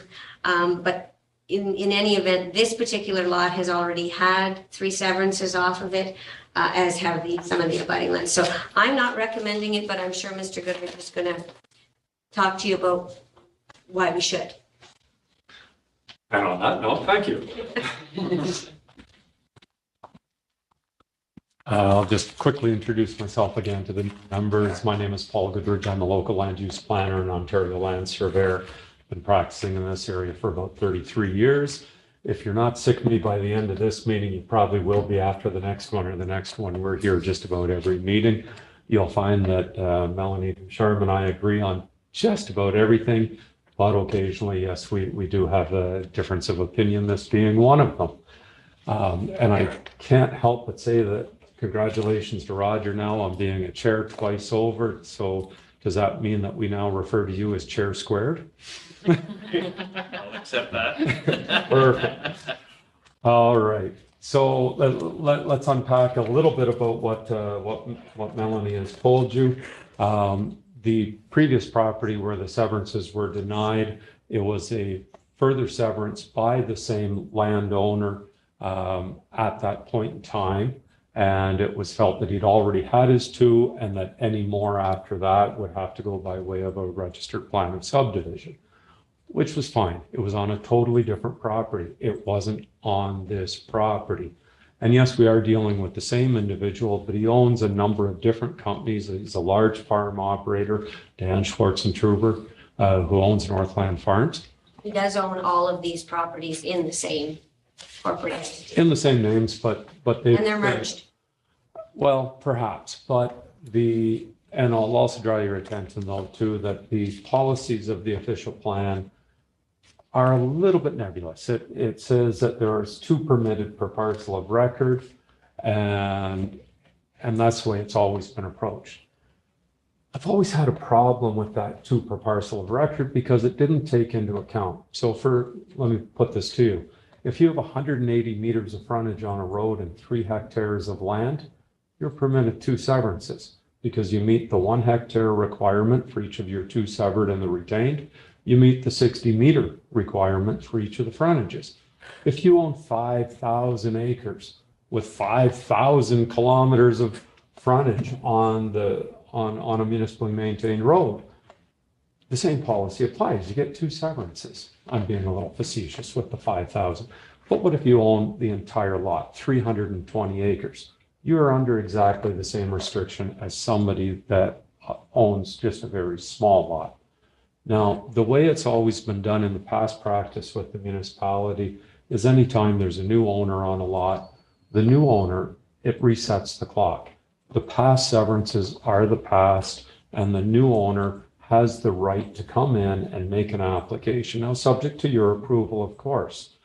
But that gives people willing to invest and move into the municipality the assurance that if they purchase this land, no matter what else has occurred in the past, if they can meet the standards of the zoning regulations, that they have the same right as anyone else to be able to sever lots from their parcel. Now, in this particular instance, I know it's not up on the screen, so I'll go all old school on you here. Basically, there's a much bigger piece of the land over here. Mr. Schwartzentruber acquires these lots because he's a large commercial farmer. What he's been doing is severing off the land that is not arable and is not viable for the farm operation. These lands are zoned rural. There is a distinction in your official plan and your zoning between rural lands and agricultural lands. These are rural lands, and rural lands do permit additional severances. Lands that are zoned agriculture and have prime agricultural lands and soils on them are protected under the provincial policy statements that I spoke about at the last meeting from further development. It's been the practice of the municipality and the policy to allow the original farmhouse to be severed off of an ag property as long as the balance gets sold to an existing farmer and it's merged with their farm operations. By allowing Mr. Schwartzentruber the ability to sever off the non-arable portions, and we're only asking for 2 in conformity with the policy, it does support him as a farmer and supports the agricultural industry in that fashion, because it's tough enough to make money as a farmer, and the best of times being able to have a side income from limited land development certainly helps out. You'll notice and once again, you'll notice the size of the property. The original lot that was here, it's 1/2 mile wide. The lot that we're proposing, the bigger of the 2, is 167 meters, almost 3 times the size of the minimum requirement. The other lot, because of where the farm fields are located, we've kept that to just the minimum size.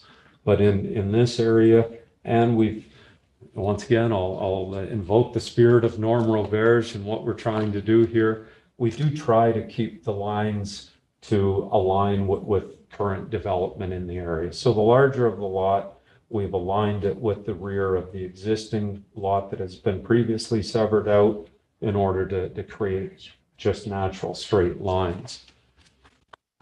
Mr. Schwartzentruber could have transferred or purchased this land in one of his other company names, and usually he's pretty good about checkerboarding his property so that this doesn't become an issue. But essentially, this was a totally separate lot. The historical development of the lot, as Melanie talked about the roads, the lots in this area were originally 320 acres in size, half a mile wide by a mile deep. The original patenting of the lands from the Crown to the original settlers typically was not for the entire 320 acres. It was for a half lot, either east half, west half, north half, south half, or quarter sections. So either 160 acre farm parcels or 80 acre farm parcels. You can see from the dashed line up the middle that the original patenting of this particular lot 10 occurred as an east half, west half situation. Over the years with farm operations, these have been consolidated together. But it still doesn't negate the fact that we've got a tremendous amount of frontage, tremendous amount of area of land that cannot be used in the farm operation, and therefore will sit vacant and idle. And really, to me, that doesn't represent the highest and best uses for the land resource that the municipality has at their disposal. They do have frontage on the municipally maintained road, and although the section was cut off, I don't think there was any comments from Public Works with respect to access for new entrances onto the road. So there's no safety issues involved with this. In my opinion, this still represents a good use of the land, an appropriate use of the land. It is rural.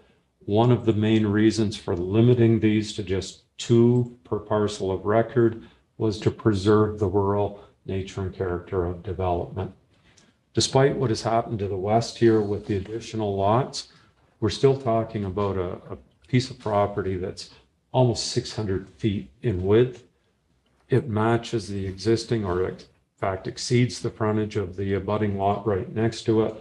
This is still going to, when you drive down the road, it's not going to look like a subdivision. It'll look like a rural residential neighborhood. So I think we're still meeting the intent and spirit of the official plan. And had Mr. Schwartzentruber directed his lawyer to transfer this particular lot into an affiliated company of his own, we would also be meeting the letter of the official plan. So all things considered, I still think it's a viable proposal to put forward to this committee for all of the reasons enunciated. Any questions? I'd be more than happy to answer them. Thank you, Paul. Any questions from our panel regarding this severance? No questions?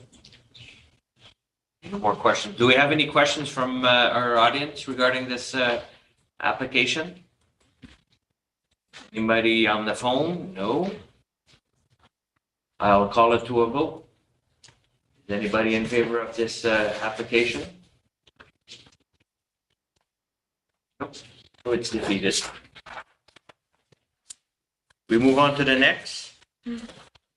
Application CO4/23, Kluderman, Randy and Connie.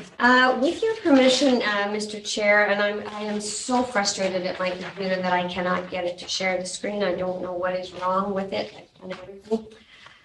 The applications, file numbers CO4, CO5, CO6, CO7 are related files, and CO. Yes, those are all related files, and I would ask your indulgence to present them as one item. Just, it'll make more sense if I present it as a single item. You okay with that? So that's, sorry, 5, 6. Yeah. 4, 5, 4, 5, 6, 7. 4, 5, 6, 7. So I'm going to just, because I'm extremely annoyed with my computer right now. So basically what we have here is this property is located off of Highway 64 and is in behind Vinecourt Road, which is a local road, albeit not a municipally maintained or traveled road. So when you leave Highway 64, you pass over a piece of Crown land, And then you pass in order, this application started with Mr. Sinclair. So Mr. Sinclair, who's at the end of the chain, wants to make a new lot on his property. And what I explained to him is that we cannot allow a new lot that doesn't have legal access, when in fact, the Sinclair property doesn't have legal access, the new lot wouldn't have the legal access. So what is needed to obtain, what is required is for the owners, Sinclair, to obtain rights of way over all of the properties that precede theirs. So there are 1, 2, 3 properties as you leave the crown, where you have to go across. So there's an application from Mr. Kloosterman, where the property crosses Mr. Kloosterman's, which is the first property. And then the property travels down, heads southeast, and it goes over the property owned by Mr. Beer, which is the CO5. The property then goes over the property of Mr. Levac, which is the CO6 file. And then because Mr. Sinclair is also making a new lot, this new little severed one also requires a right-of-way over the parent parcel. So the purpose and effect of this application is for 4 rights-of-way. Right-of-way over the Kloosterman property, a right-of-way over the Beer property, a right-of-way over the Levac property, and a right-of-way over the Sinclair property, all for the purpose of making one new lot on the Sinclair property. So this is a road, this road exists. It's been there forever, and it's been used forever. However, it has no legal status, is not recognized in any way, shape, or form on the title of any of these properties. I think there might be a right-of-way over the Beer property to access the Levac property, and that was done a few years ago, but there was never, it didn't extend all the way to the Sinclair property. And this is just an opportunity actually to tidy up some housekeeping along that area and to give this road and all these people the benefit of actually having these things properly registered on their title, which will assist them all in the future in legalizing the access to and over the properties so that everybody has, there's no questions. I always say good paper makes good partners, and when you've got rights of way, access roads can become problematic if they're not legalized, because what happens is while everybody's there and everybody knows each other and everybody's getting along, it works. It only takes one new owner to change the dynamic. But once the right-of-way is registered, then the right-of-way runs with the land. It doesn't run with the owner, so the land can change hands. When someone buys it, it's right there on the title that says if the property is subject to a right-of-way or together with a right-of-way. So these 4 combined applications will simply legalize the access over Vinecourt Road in perpetuity for all these landowners. Does everybody understand what we're doing? Because you've seen the map. It's from one end of the line to the other, it crosses over 4 owners, and that's why we're just cleaning up everything as we go. Yeah. Okay, So it's straightforward. The right-of-way number 2 is over the Kloosterman property. I forgot to mention, there's a small portion of that right-of-way heading north would be the northwest boundary. That is accessing the property to the north, which is shown as pin number 0158. That is a separate right-of-way as well. Again, a driveway that's already there. Obviously, and there may be concerns raised, obviously all of this will be, this is just a sketch.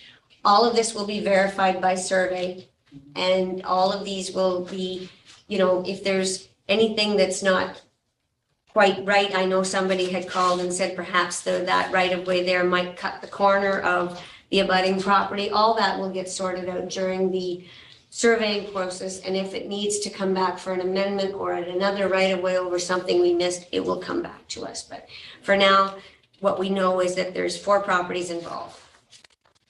And the end result, so what you're approving is 4 rights-of-way and 1 new lot. Altogether. Altogether. Like the lot creation is in part of this first. Yeah, the lot creation is in number C07, because that is the benefiting of all of these rights of way, because the purpose of this is they wanted to make a new lot for their daughter and son-in-law. And in order to do so, all this had to be sorted away. Can we So- ask questions on the road first and then look at the actual, like the severances, address severance? For sure. separately? Okay, so I just want to be clear here on the map, it shows Highway 64, then you have a dotted line, and that's an existing portion of this Vianport Road. Yeah. Okay, and Overcrowded. Vianport Road is not a municipal road, like we do not maintain it, we do not plow it, we don't do anything to it. No. Doesn't cost us any money. No. Okay. And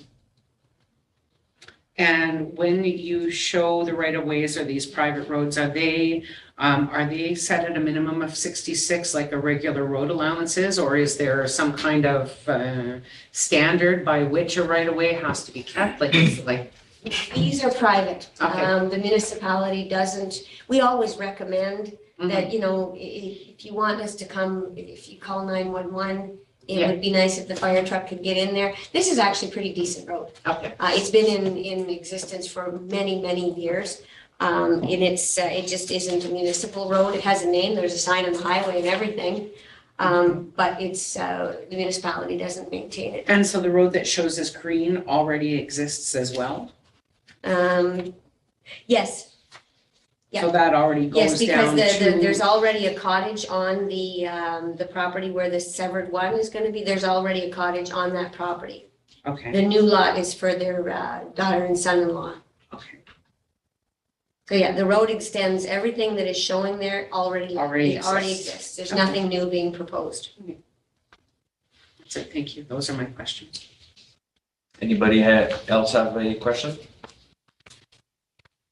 Straightforward. Each of these applications indicates that everybody that owns a property where the road goes across is in agreement with it. They have all consented, that's why these applications are in the different names, so they've all signed a consent and made the application and paid the fees. Everybody, I think maybe Mr. Sinclair might have paid all the fees, but anyways, the purpose, all of the landowners are in agreement with this and being registered on their title because it's good for everybody.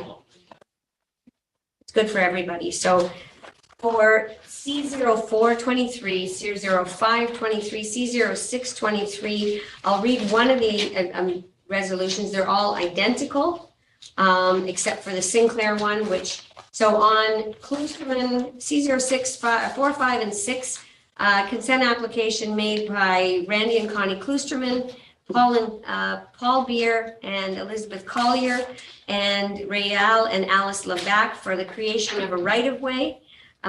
Be approved on the following conditions: that a reference plan be prepared and deposited, that taxes be paid, that conditions be met on or before January 31st, 2025, and that transfers be submitted. And for the Sinclair property, it is a new lot together with the right-of-way and upon the same conditions. So that would cover off those 4 files. Question, can we put the same mover and seconder for all Yeah. 4? Do we Yeah. don't need 4 different ones? For sure. Do I get a mover? I have one question on the lot creation because you don't really specify here, but I'm assuming that meets all of your requirements as Yes, far it as does. lot size, because there's nothing. Yes, it does. I have a blow up actually of it in the file, but yes, the new lot does meet all of the frontage. What are the size, like what's the Where's general size of that lot? You know, Mr. Goodrich? Call off the top of your head. Not off the top of my head, but Don Goulet is on Don, screen. do you know what the size of that C1? 1 hectare. Yeah, Okay. It is a it's 1 1 hectare. hectare, yes. That's one. Yeah. You know how much frontage on the lake or the pond? The frontage on the proposed,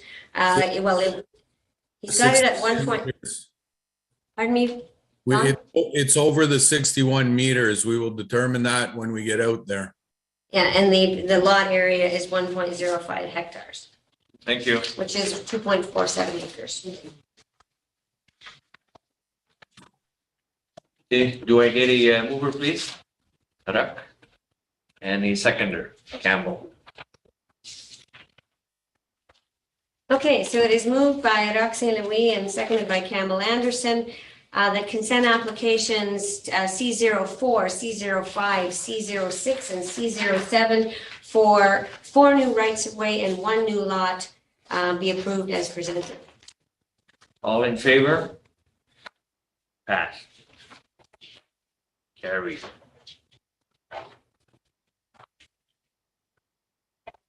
Okay, we're moving on to application CO8/23. Okay. Omer and Carol Laverne.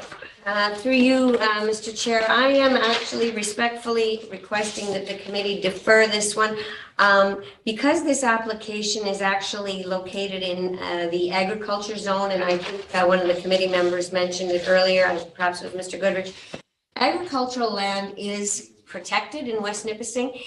In this case, the property was designated in the West Nipissing official plan.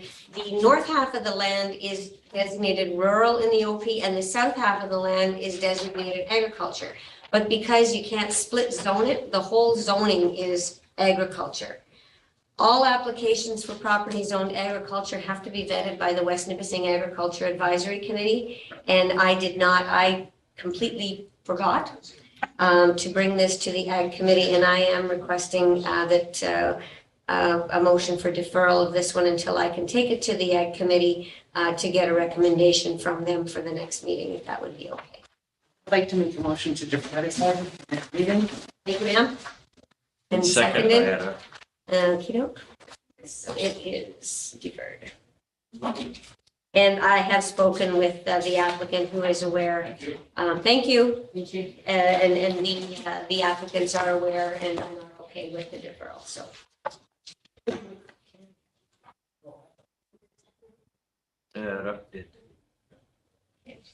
So deferred. Thank you very much. Onward, next application. C09/23 at Merlot, 323 Merlot Road. Through you, Mr. Chair, I need a mover and a seconder. Jonathan. I forgot his name. Jonathan and. You're gonna get your own. and then yeah, you need a little marker there. I know, I do. I do have them, they are on order. Everybody's name tags are on order. I just didn't get them in I'll yet. keep raising my hand, you'll get it by now. That's right. It is moved by Jonathan Sandiford and seconded by Roxanne Louis that a consent application made by Armand Marleau for the creation of a new lot at 323 Marleau Road be approved in the following conditions. That a reference plan be prepared and deposited in the land registry office. Taxes be paid, conditions be met, transfer be submitted to have any portion of the maintained road transferred to the municipality, and that is an assessment be apportioned for the onus for Marleau drain. Through you, Mr. Chair, there is a concurrent application for a minor variance with this application. With your indulgence, I'd like to present the two of them at the same time because it makes sense to discuss them together. Yes. Is that okay? Yes, I was gonna bring that also. Yeah, so. Which is minor variance MV 2023/01. Yes, just quickly, a minor variance is like a mini zoning amendment. So we have requirements in our bylaw that have set specific lot sizes and so on. Under the Planning Act, this committee has the authority to make what are called minor variances. So to just make slight amendments to the zoning bylaw where it is felt that the proposal meets the intent and spirit, as Mr. Goodrich calls it, the spirit of the official plan.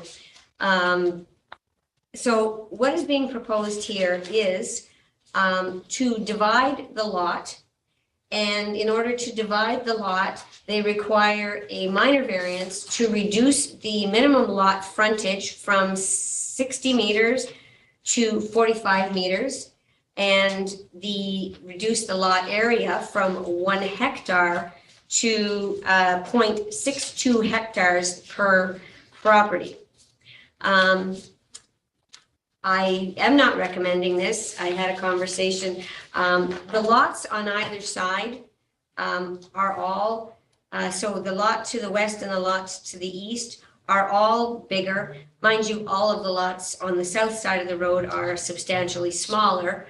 So there is some, I have to not recommend it because that's my job, because it doesn't meet the requirements of the plan. I'm sure Mr. Goodrich is going to try and have a conversation otherwise as to why we should. And there is some merit in his argument because if I could get my presentation up, which I cannot, all of the lots on the south side of Marlow Road are all undersized. We don't want to be doing that all the time. However, these lots they did acquire land in the rear to increase the lot area of these. It brings each one of them up over an acre, which is above the absolute minimum that we require, or recommended is a hectare, a 1 acre with technical studies. No technical studies were submitted with this application to substantiate the lesser lot area, but hence my not recommendation, but Mr. Goodrich? Something. Thank you. He only talks when he wants to talking. Told you you'd be sick of me by the end of this meeting. Just as a sort of a point of order, I guess, whatever you want to call it, just to start. I know everyone's new on the committees with the last application, and I know this one has a recommendation for denial as well. If the committee does have concerns with the application,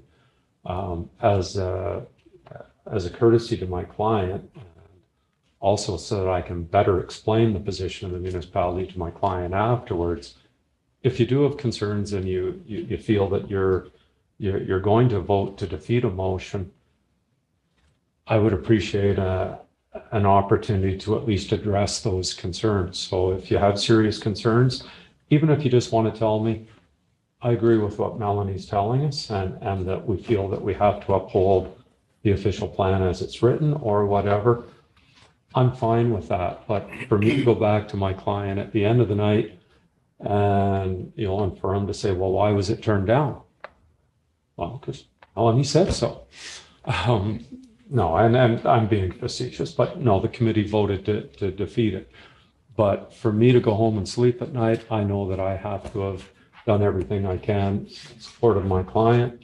So if just in the future, whether it's this particular proposal in front of you right now or any other, I would ask as a courtesy to my client that at least you give me the opportunity to address those concerns if I haven't done so already in my presentation.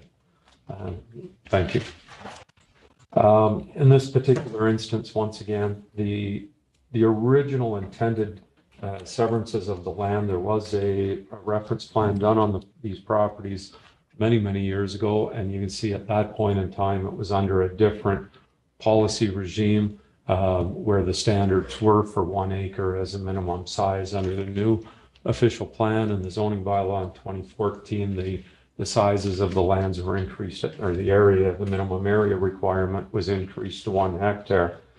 You'll notice on the sketch, and I wish it could come up on screen, but the original lot consisted of 2 parts on the plan. It was originally intended that those be 2 individual separate lots. And in fact, you can see from the development of the lot, the original purchaser of the lot was sure to, they ensured that the house and the garage, everything was self-contained within the easterly of the 2 lots.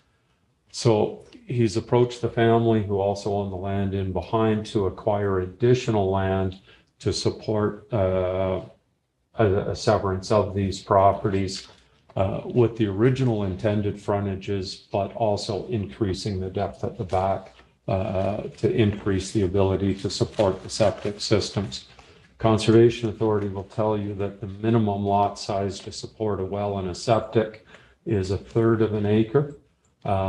In this particular case, about 0.6 of a hectare, we're talking about 1.5 acres. So clearly these can still support wells and septics. And in fact, the development of the lands across the road, as Melanie's pointed out, are substantially undersized with respect to what we're proposing with this proposal. At the 45 meters and change, we are still, we're talking about 150 feet of frontage. The zoning bylaws are, as much as everyone thinks they're fairly scientific in nature, the numbers that are adopted by different municipalities quite often are quite arbitrary. For example, East Nipissing requires a minimum of 100 feet for a rural severed lot as a minimum lot size. The municipality of Callander requires 100 meters or 330 feet of frontage. In this particular municipality, it was accepted that 200 feet would be the standard that would be asked for. The Planning Act and the official plan for the municipality and the zoning bylaw do permit variances to the bylaws to promote orderly development of the municipality. In this case, I think the lands will still support the well and the septic. The lands were always intended to be developed in this fashion. The lands across the street were developed. Even the land to the east only became compliant with the 1 hectare when they added the land on at the back, the same way that my clients did. So when you look at the overview section, yes, the lot next door is much bigger, but it's only bigger because of that lot addition that was done to increase the size of their lands. So if anyone has any questions, I'd be more than happy to try to answer them. Do we have any questions from the panel? I will add to that, Mr. Goodrich, also that I do know the property very well. It's in my neighborhood, and I walked this property numerous times, and I see, I'll go contrary to Mrs. Mel here, I have no problem going forward with this application, because there's plenty of room to, if the owner wants to sell the property and build and somebody else build a dwelling on this property, there would be no issue whatsoever. So my recommendation is to go forward, but it'll be up to you guys to decide. Any questions from the audience? Any more questions from? I have a comment or two on this one. I don't know if it's a question or a comment, and where my concern comes into play. So obviously along our waterfront here, we have a ton of undersized lots according to what the official plan and what the zoning bylaw is now. But then when we look at the kind of surrounding properties and we look at the lot that's marked 760, or we go over towards Clear Road, if we start making exceptions on these severances, then we may as well just change the zone. Like it, once you do it for one, then, you know, is 309 going to come back and they want to sever it? The new norm becomes a 45-meter frontage, and the new norm becomes a 0.6 hectare lot instead of, so to me, an exception should be an exception. And when you have big swaths of land that are available across from an already, we'll say, overpopulated lakefront area of our municipality, which creates environmental concerns in that area, to me, there's just the worry of what happens next and next and next. So when we start getting severances or plans of subdivision in for 7, I can't read that, it's 50 or 760. What does that look like, and how do we as a committee, you know, if we then stick to what the actual minimum is at the 2 hectares and the 200 meters, how do we explain why exceptions were made? So that's my main problem. I just, as a fact, and I've said this before, I'm not a big fan of exceptions, and it starts to create an expectation. So that's my comment on the on the file. Shut up. It's not very often that I'll be opposite or oppose what Madam Mayor says. However, to add to that, though, I think there is a way that we can justify it, in the sense that if this land that's there right now was previously purchased 10, 15 years ago with the intent that they were going to sever when it was only 150 feet or whatever it used to be, that would be our way to say that moving forward, if anybody wants, 760 to be severed, well, they didn't purchase the 760 with the intent to sever only whatever the minimum is, right? For myself, I think this should go through. But I do agree with Madam Mayor that it's true that once you start, it's hard to stop. But I think right now we'd be good with the fact that this individual purchased this lot with that intent, and it's shown with the way the home was built back then, right? I purchased my home or the land that I built in 2011, and it's only 100, I think I got 110 feet, and my neighbor has 109. If you do that today, it wouldn't happen, right? So. And it was a point well taken from the mayor that, oh, sorry, does Don want to say? No, he doesn't. Oh, you're going to let him speak first? Yeah. He's been waiting. No, it's just to let, sorry, hi, I'm Don. I'm actually Paul's partner for everybody to know who I am. I'm Don Goulet. Sorry? Of Goodrich Goulet Planning and Survey. Yeah, since Paul can't say it. I'd have to admit to it then. So this is the Marlowe residence. This has been the Marlowe farm from Marlowe Road to Nipissing. So these are all family members. There's Rael, there's Pierre, there's the son of Rael, Eric. Eric's actual land to the west was made bigger as a lot addition. All of those parcels were separated back in 19, I think it was 86 when this was done. There you Well, go. You got it. Oh my God, I knew if I kept fiddling with it, I was gonna get there. And now at least you can show the. Here. There you go. Sorry, Don. Now we have it. Okay, so all that property was the Marlowe farm, I'm gonna say, or with Marlowe estate. So all of these lots were divided up for the sons, and there is actually one across the street also, which is involved. These two were given the two bottom, which is part 2 and part 1 on plan 71. I can't read it, 65, I think. 71 and 65 were given to Armand as 2 separate lots, but being when everything merged together, everything merged those 2 lots. So Pierre, being his brother on the other side, had all of the back stuff. They discussed this. Part 1, as you see to the east behind that big chunk, that was added on to Eric's to the property, I guess, beside Armin, and Armin got the other two parts from his brother. No surveying to be done out here. This is all done. All of the parts have been created. Thank you, Don. Yeah.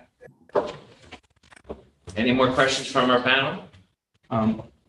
Go ahead, Campbell. Sorry, I apologize because I'm not overly familiar with the zoning bylaws yet. Getting there. Do we have for rural residential, do we have a rule surrounding encroachment to buildings? For the 2.5 meters, doesn't seem like a whole lot from the garage to the side of the lot. That's the minimum setback for accessory structures over there is 4 feet, 1.2. Oh, perfect, okay. So it meets the requirements, right? Yes, and even with the one of the questions I had for Dawn too, and I noticed the skew of the garage was, oh my God, does the driveway cross over the line? And he assured me, no, it's still to the west side, but more to the middle, and then curves back into the garage.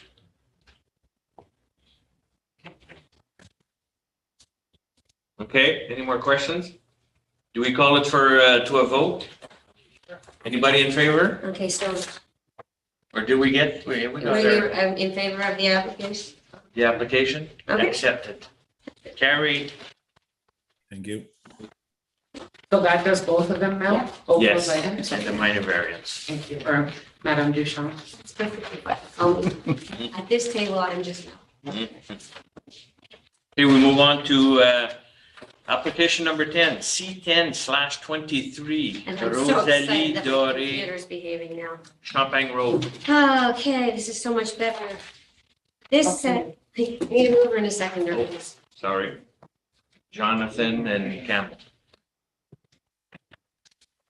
It is moved by Jonathan Sanford and seconded by Campbell Anderson that a consent application made by Rosalie Doré for the creation of a drainage easement at Champagne Road in West Nipissing be approved on the following conditions. Plan prepared, taxes paid, conditions met before 2020, January 21st, 31st, 2025, and that a transfer be submitted to the committee. 3, Mr. Chair, Mrs. Dore and her husband own this property that's showing here that says area 2.13 hectares. It is part of this property right here. So they own this property and all this wraparound back stuff. They also own all of this. Mrs. Dore, just in her name, owns all of this area here.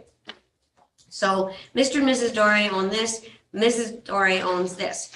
There is a drainage easement, a big ditch that runs through this property here, which is actually a municipally owned unopened road allowance on Champagne Road. And all of the water on this particular lot drains over this property and then out through this drainage ditch. The intention is to sell this bigger portion. They'd like to sell this land back here, but in order to legalize their current right of drainage over this bigger property, they are basically taking an easement over the larger property, which will allow them to continue to drain this lot over this property, because the lot line for this property doesn't quite touch where the drainage course is. The drainage course is on the other side of the line. So this water here on this lot needs to be able to continue to go into this ditch that is pre-existing. So purpose of this is to legalize the existing drainage of this land going forward, so that when this lot here sells, there's no concern, there's no questions. Does this property have the right to drain here? Yes, it does. There's an easement for drainage and it's all legal. It's just a cleanup stuff here. Because Housekeeping. Housekeeping. They have the property and actually the water has to go onto the other property before it drains. And we're just allowing more property here so it can drain properly. And if somebody else cannot stop that water to go through, that's all it is. Because nobody has the right of drainage on another person's property without an easement or a municipal drain like we talked earlier, but can't just put your water on someone's land. So this will just allow it legally. Any questions on the matter? I have one quick question. Go ahead. 0078 PIN number, that is not owned by anybody, or the municipality owns that? We do, yes. Yeah, is so another- that is yeah. set there to drain. It was set out on the plan of subdivision as a road allowance in the intention of should be Developing that middle section. backland. But there's there's a sizable drainage ditch. If that was ever to be used as road allowance, there would have to be a big culvert put in, but Okay. yes, that is municipal. Okay, that's all I wanted to know, why that. And there's one on the other side of Champagne that runs Drains right to in the front river. of it. It's also owned by us and it goes down through the ditch. Thank you, that's just a question. If there's no more questions, I'll call it to a vote. I have a question. I'm one of the okay. property owners that's 2 doors down. Hey, The go ahead, question I ma'am. have is- Gwen I'm sorry, Bailey. you need to give your name and address, please, for Sure. It's meeting, Gwen, go ahead. it's Gwen Bailey. I'm at 442 Champagne Road. I believe I'm lot 5 on the map. 2 doors down. Okay, yeah, lot 5, sure. Right. And so my question is, when would this work? What is the plan timeline to have this work completed? The reason being is that the house that Mr. and Mrs. Dore own is up for sale right now. To my knowledge, and correct me if I'm wrong, Paul, there's no work to be done.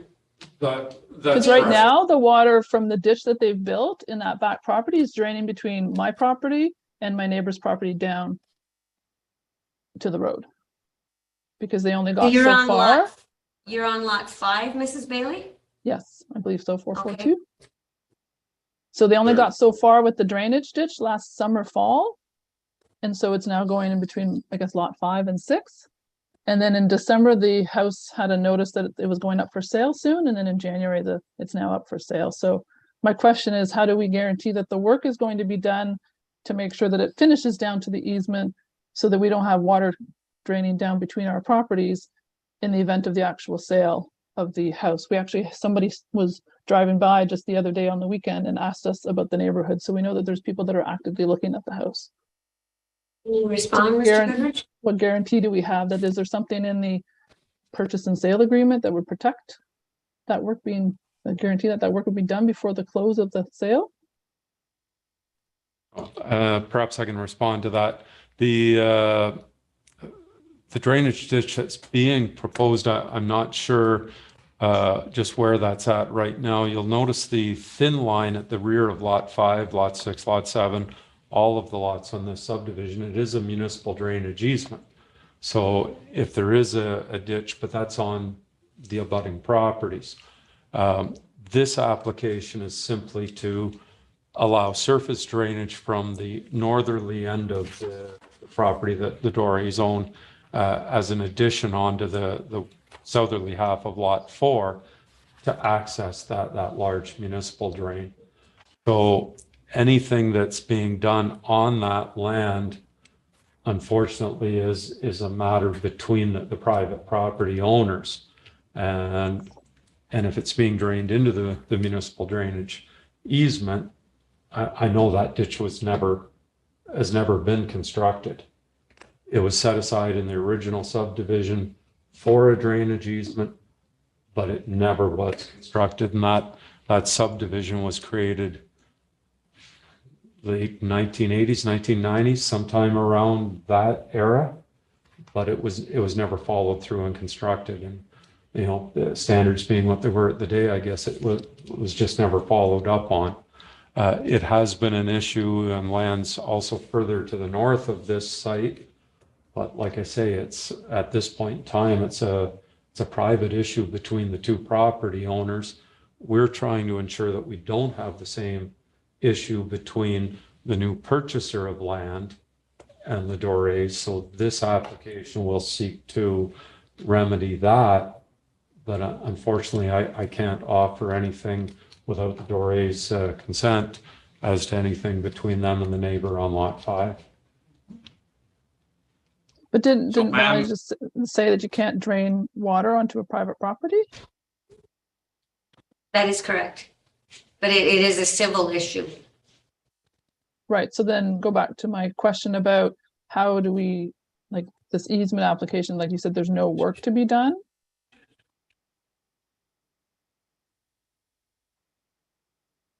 I can talk to the Dorés in the morning. Actually, no, I'm sorry. I'm on my way up to a remote site outside of Kirkland Lake tomorrow. So I can talk to the Dorés on Wednesday morning and find out what their intentions are. If you're able to email your phone number to or your contact information to Ms. Ducharme at the municipal office, I'll send the response to you and to your representative we hear in the background. Does that answer you, Mrs. Bailey? I guess I'm not a contractor. I don't know what, like, is involved with. I know you're involved. You just want to get some info regarding your property, but this application does nothing surrounding your property. It's at the other end. So we do not have jurisdiction at this level to see what can be done around your property. Just, can I say something? Go ahead, Don. I think you should contact Public Works. No, Sean Rumyard. it's private, Yes. private drainage. No, there's an easement at West Nips. There's an easement at the back of her property. There's an easement at the back of her property. She should contact Sean to talk to him. It's one of the solutions for sure. Yeah. Um, Lot 5. As I've stated, though, I will bring Ms. Bailey's concerns to the Dorés. I'll make them aware of it, and any response that I get, I will direct that back through Ms. Ducharme to Ms. Bailey. I do have Mrs. Bailey's contact information. Wonderful. And I will do that on Wednesday. Okay, so I'm just trying to make sure I understand, like, the purpose of the easement is to, like, just officially, because they want to separate the larger property from this extra lot addition that was put on. Correct, Like it's just more like a formal. That's correct. correct.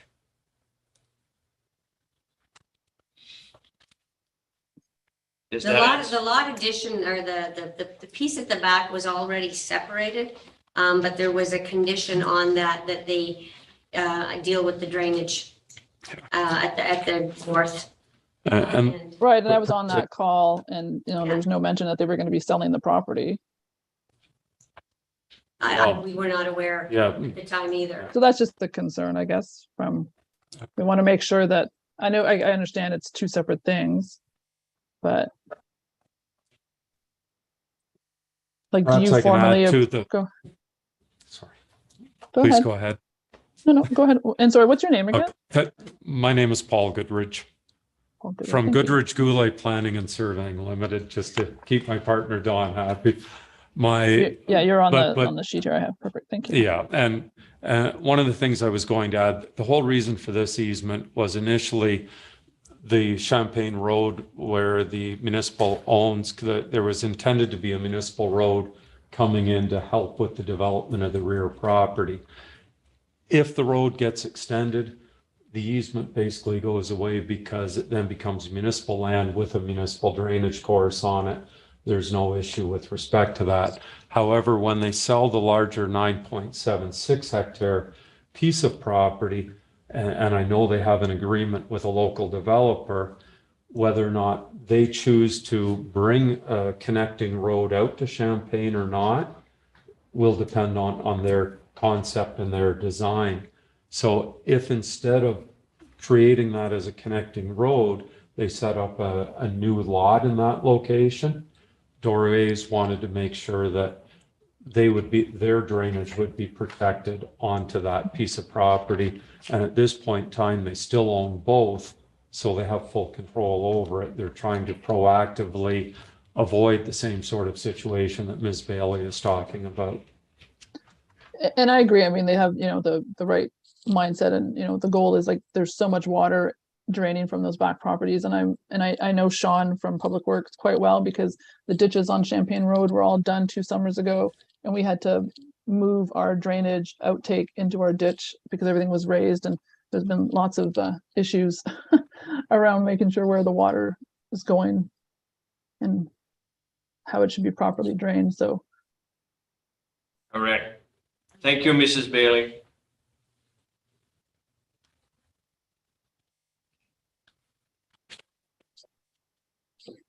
Okay. Yeah, so all we're really doing is transferring one strip of piece from one lot to another. Correct. That's correct? The right Don to. saying no? Is Don I'm sorry, saying no? ma'am? Yeah, that's not a lot addition. No, I was just saying it's the right, that is, the title's not transferring, the right to drain over it is being transferred. Okay. Okay, sorry, thank you, Don. Any more questions regarding this application? If not, I will bring it to a vote. Everybody in favor? Carried.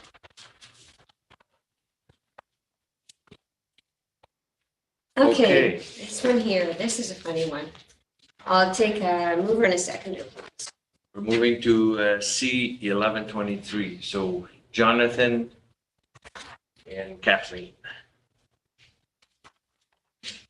It is moved by Jonathan Sandiford and seconded by Kathleen Rachon.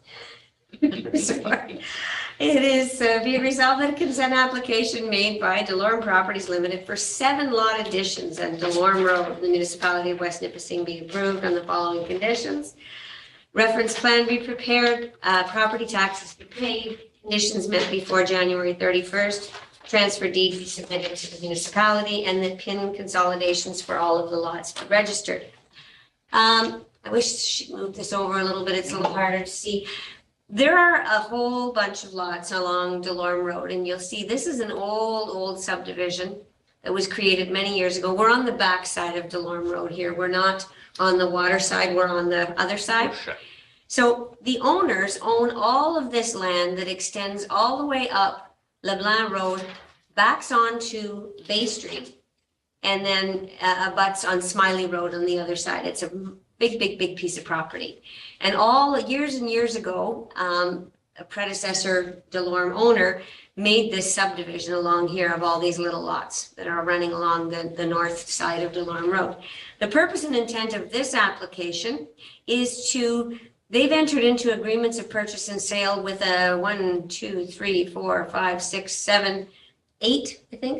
7 owners to sell them little pieces of the retained lands back here in order to make their lots bigger. So this property here is getting this piece, this one's getting this piece, this one's getting this, and so on. As you'll see down the line here, this has been done before here at this property, this property. These were very small lots. As Paul had indicated, or somebody had indicated, years ago, the standard was much different than it is today. And I believe that most of these lots they might be 100 by 100, if that. And anyways, the intention here is just all these people to have a little bit more land than what they currently have by buying a little piece at the back from this landowner who owns this big parcel. So these are all lot additions. There's no new lots being created. They're all additions to lots. Very straightforward. They're doubling the size of their lot. Yeah. Correct. Nothing to add, Mr. Goodrich? Any questions from the panel? Just makes really messy lines. Yeah. No, I mean, really, like if then we go, there's development applications to fill in that block there, which I'm assuming at some point there will be, because it's all developing down LeBlanc Road. It gets a little messy on the back end, but outside of that, it's. But probably in the future, the remaining little parcels, they'll probably come up and buy their own to make all that line straight again. Is that serviced now? It has water. It has water, but not sewer, so they have They all have a field bed. They have water, but they have their own septic systems. Yeah. Okay. So this would help their property quite a bit. Okay. Just one thing to add, every owner along the street was approached. Yeah. So the lots that didn't. The lots that didn't follow through. Yeah. But you'll see that lots 10, 11, 12, 18 are considerably bigger. These other ones they're half the width of the other ones. So they were lots that were actually split under a prior regime when they were allowed to go down to those smaller sizes. So. Well, they're 100 by 200. Yeah. Okay, thank you, Don.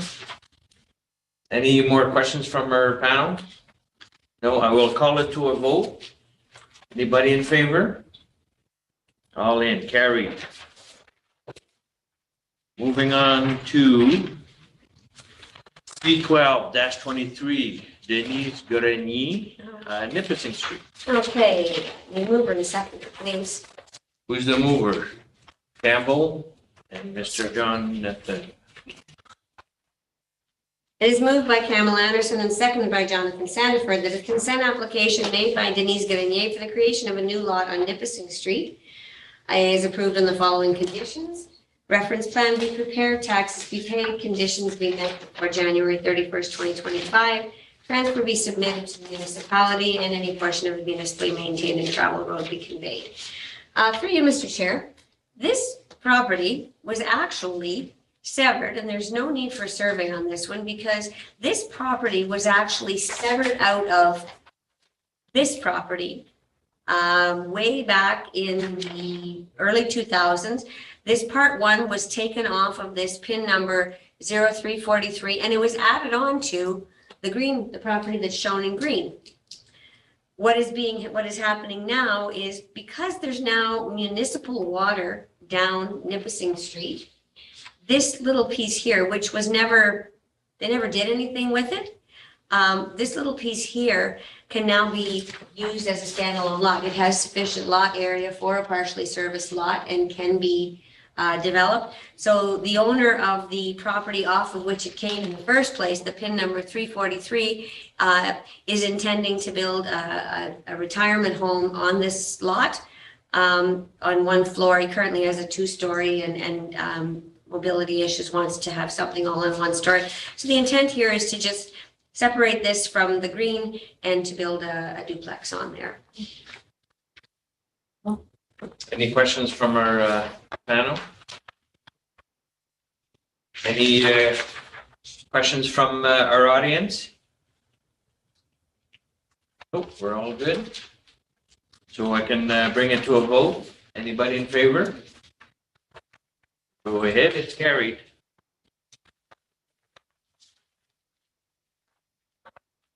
Okay, so now we're going up to Doki's Reserve Road. So C13/23, Marcia Ferris and Kevin Ketchabau. Lucas Road. Get a mover? Arak and Mr. Jonathan. It is moved by Roxanne Louis and seconded by Jonathan Sandiford that consent application made by Marcia Ferris and Kevin Ketchbaugh for the creation of a new lot at 109 Doki's Reserve Road be approved in the following conditions. Reference plan, taxes paid, conditions be met before January 31st, 2025. Transfer deed be submitted to the municipality and municipally maintained and traveled road be conveyed.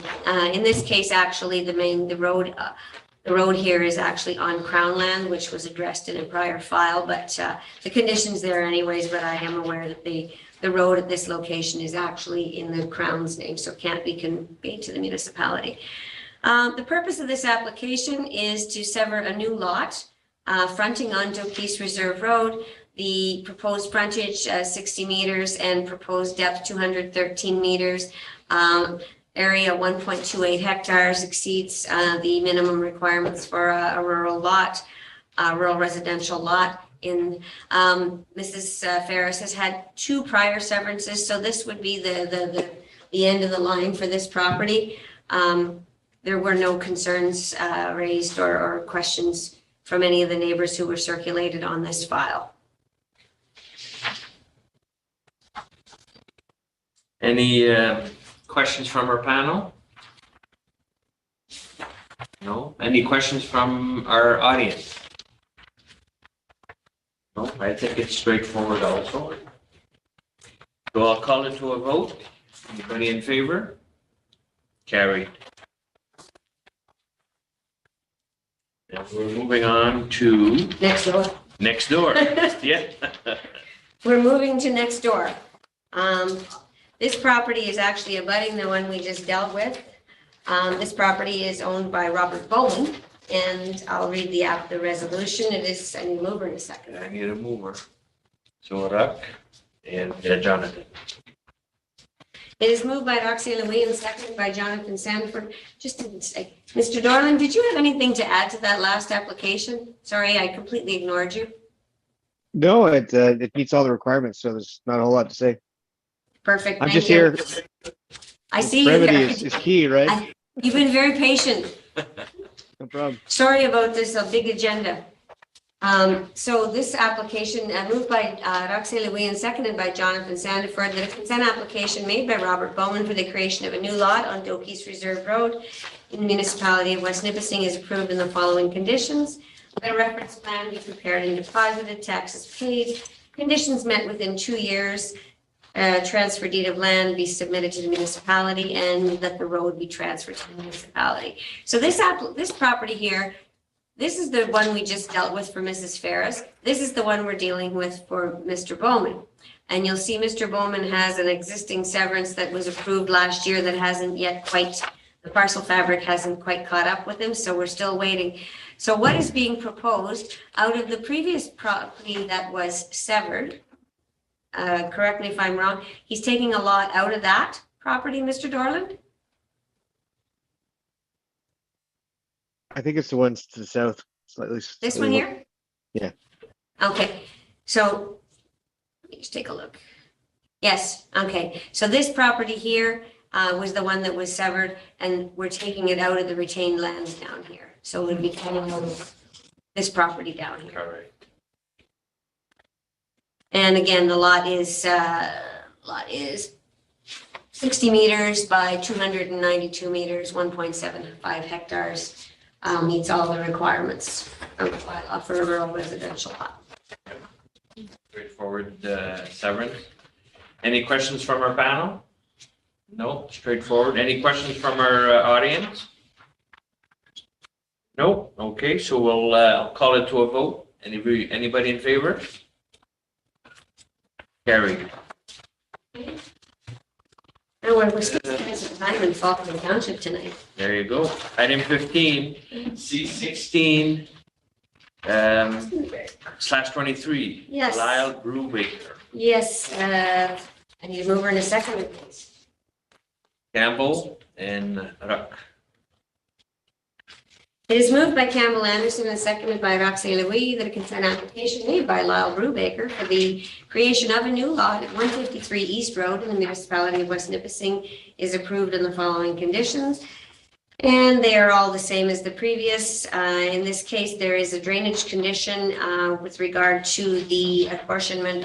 The municipal drain known as the back drain is on this property. So I'll just highlight that as one item that's a little bit different than the rest of them. The rest are all the same.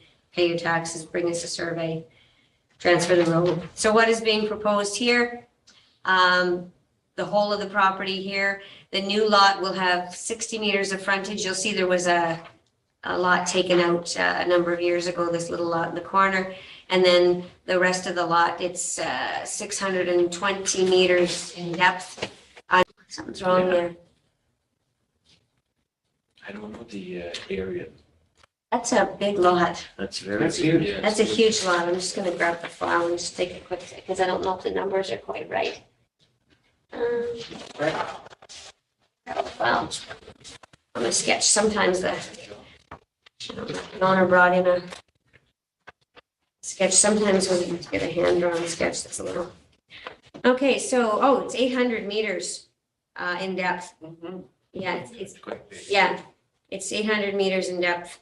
So it is, big property.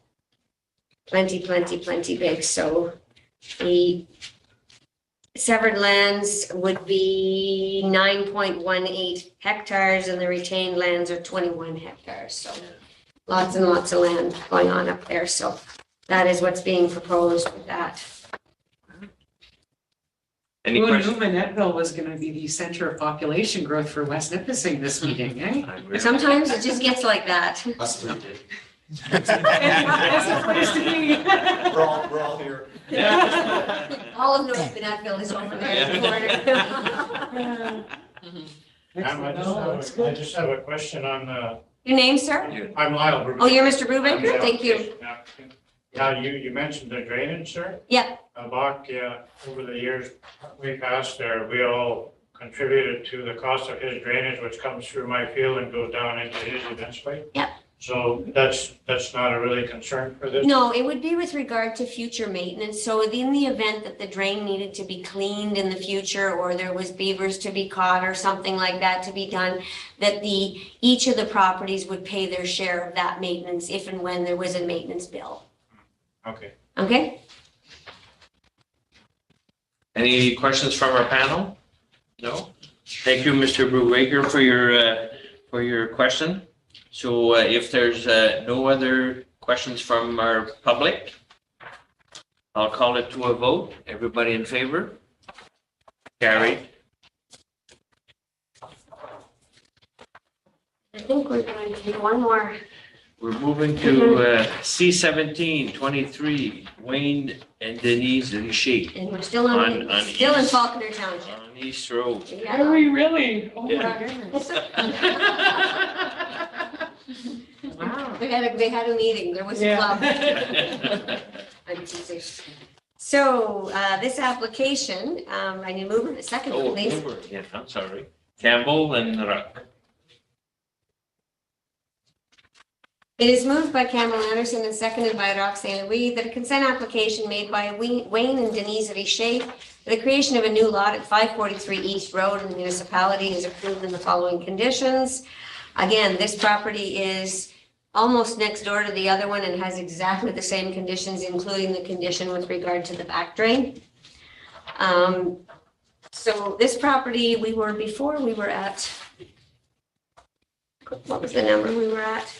Just down the road, 153, 153. and this one is This one is 543. 543. 543, a little bit farther down the road, basically at the corner of Morley, the road known as Morley's Road. What is being proposed here is a new lot of 125 meters of frontage, 320 meters of depth.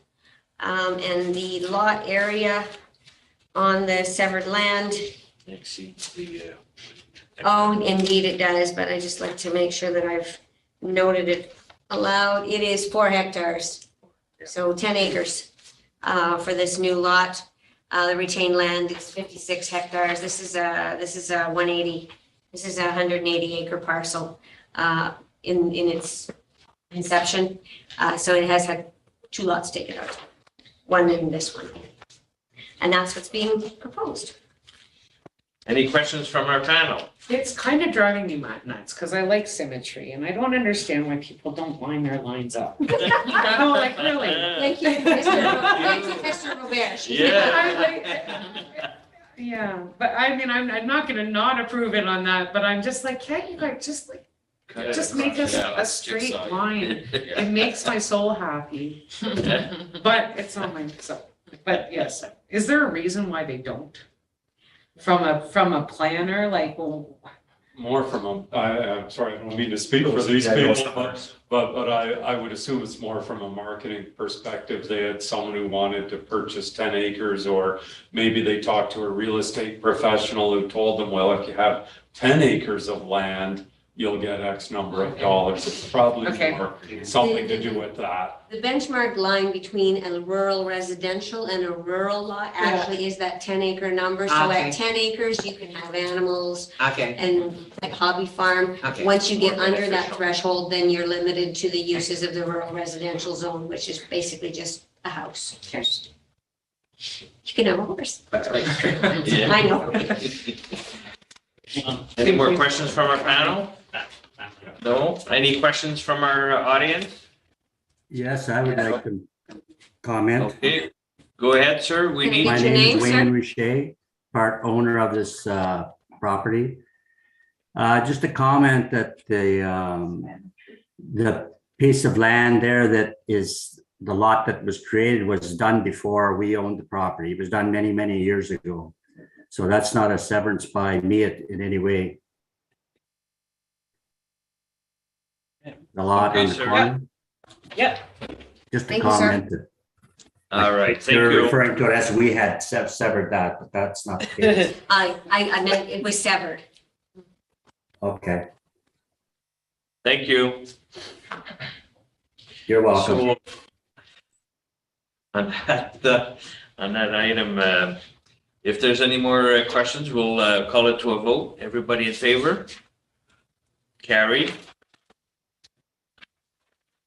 Thank you, Wayne. You're all set to go. Thank you very much, guys. Thank You're you. welcome. Thank you for your patience. Okay, we're moving on to, that wouldn't be C72, right? Yeah, it's C-7221. It's an amendment Oh. from last year. Okay, I'm sorry. Yeah, this is an amendment for That's right, an application 21. that was brought Yeah, yeah, last yeah. year, I or remember. 22, actually. So this application, the one that's before us, yes, I need to move in a second. Thank you, Can I Mr. have Chair. a mover, Arak and Kathleen, please? It is moved by Rock St. Louis and seconded by Kathleen Rachon. Whereas by resolution number 2021-118, the Committee of Adjustment approved the creation of a new lot for properly described as part of Lot 4 in Concession B in the Township of Springer. And whereas the authorized agent has requested an amendment to change the location of the new lot, therefore be it resolved that the consent application made by Mitch DeCheflette for the creation of a new lot at 452 Canal Road be approved in the following conditions. And all of the conditions are listed the same as all the others, including there is a drainage condition for the canal drain 1974. So this property, what it was, the previous application, the lot was right up against this lot here. So what was previously approved was a new lot that abutted this lot right here in the corner. And I'm assuming based on land conditions, and maybe Mr. Goodrich can elaborate why that lot was proposed to be moved. But the intention now is to move the lot over to 60 meters, basically 200 feet to the east. I think it had to do with some of the wet areas on the lot. Don probably knows a little more about the physical aspects of this, but I think it was more that there were some wetlands down in the corner, and it was decided to shift it to make a better building lot for whoever purchases. Thank you. That's correct, Mr. Goulet? I have a thought on it. It's because they'll create another severance later on. Absolutely, infill. Yeah. Anyways, the purpose of this is just to move the previously approved lot over. It'll be another tax bill later on. Exactly the Mr. same. Goodrich? Yes. And all the lines line up. And all the lines line up. And all the lines line up, Yes. yes, see, they're all the same height. That's right. They all line up now, Kathleen. Well, if you see any of our applications where the lines don't match up, there usually is a physical reason on the ground for doing so. We do try to align them wherever we can, just from a planning perspective. Any more questions from our panel? No? We'll call it to a vote. Everybody in favor? Carried. We're getting down to the wire, We're people. almost done. We have a minor We have variance. one minor variance left. A minor variance. Clear the deck. Yvonne Louise Shane. Okay, I'll need a mover and a second. Jonathan and Campbell.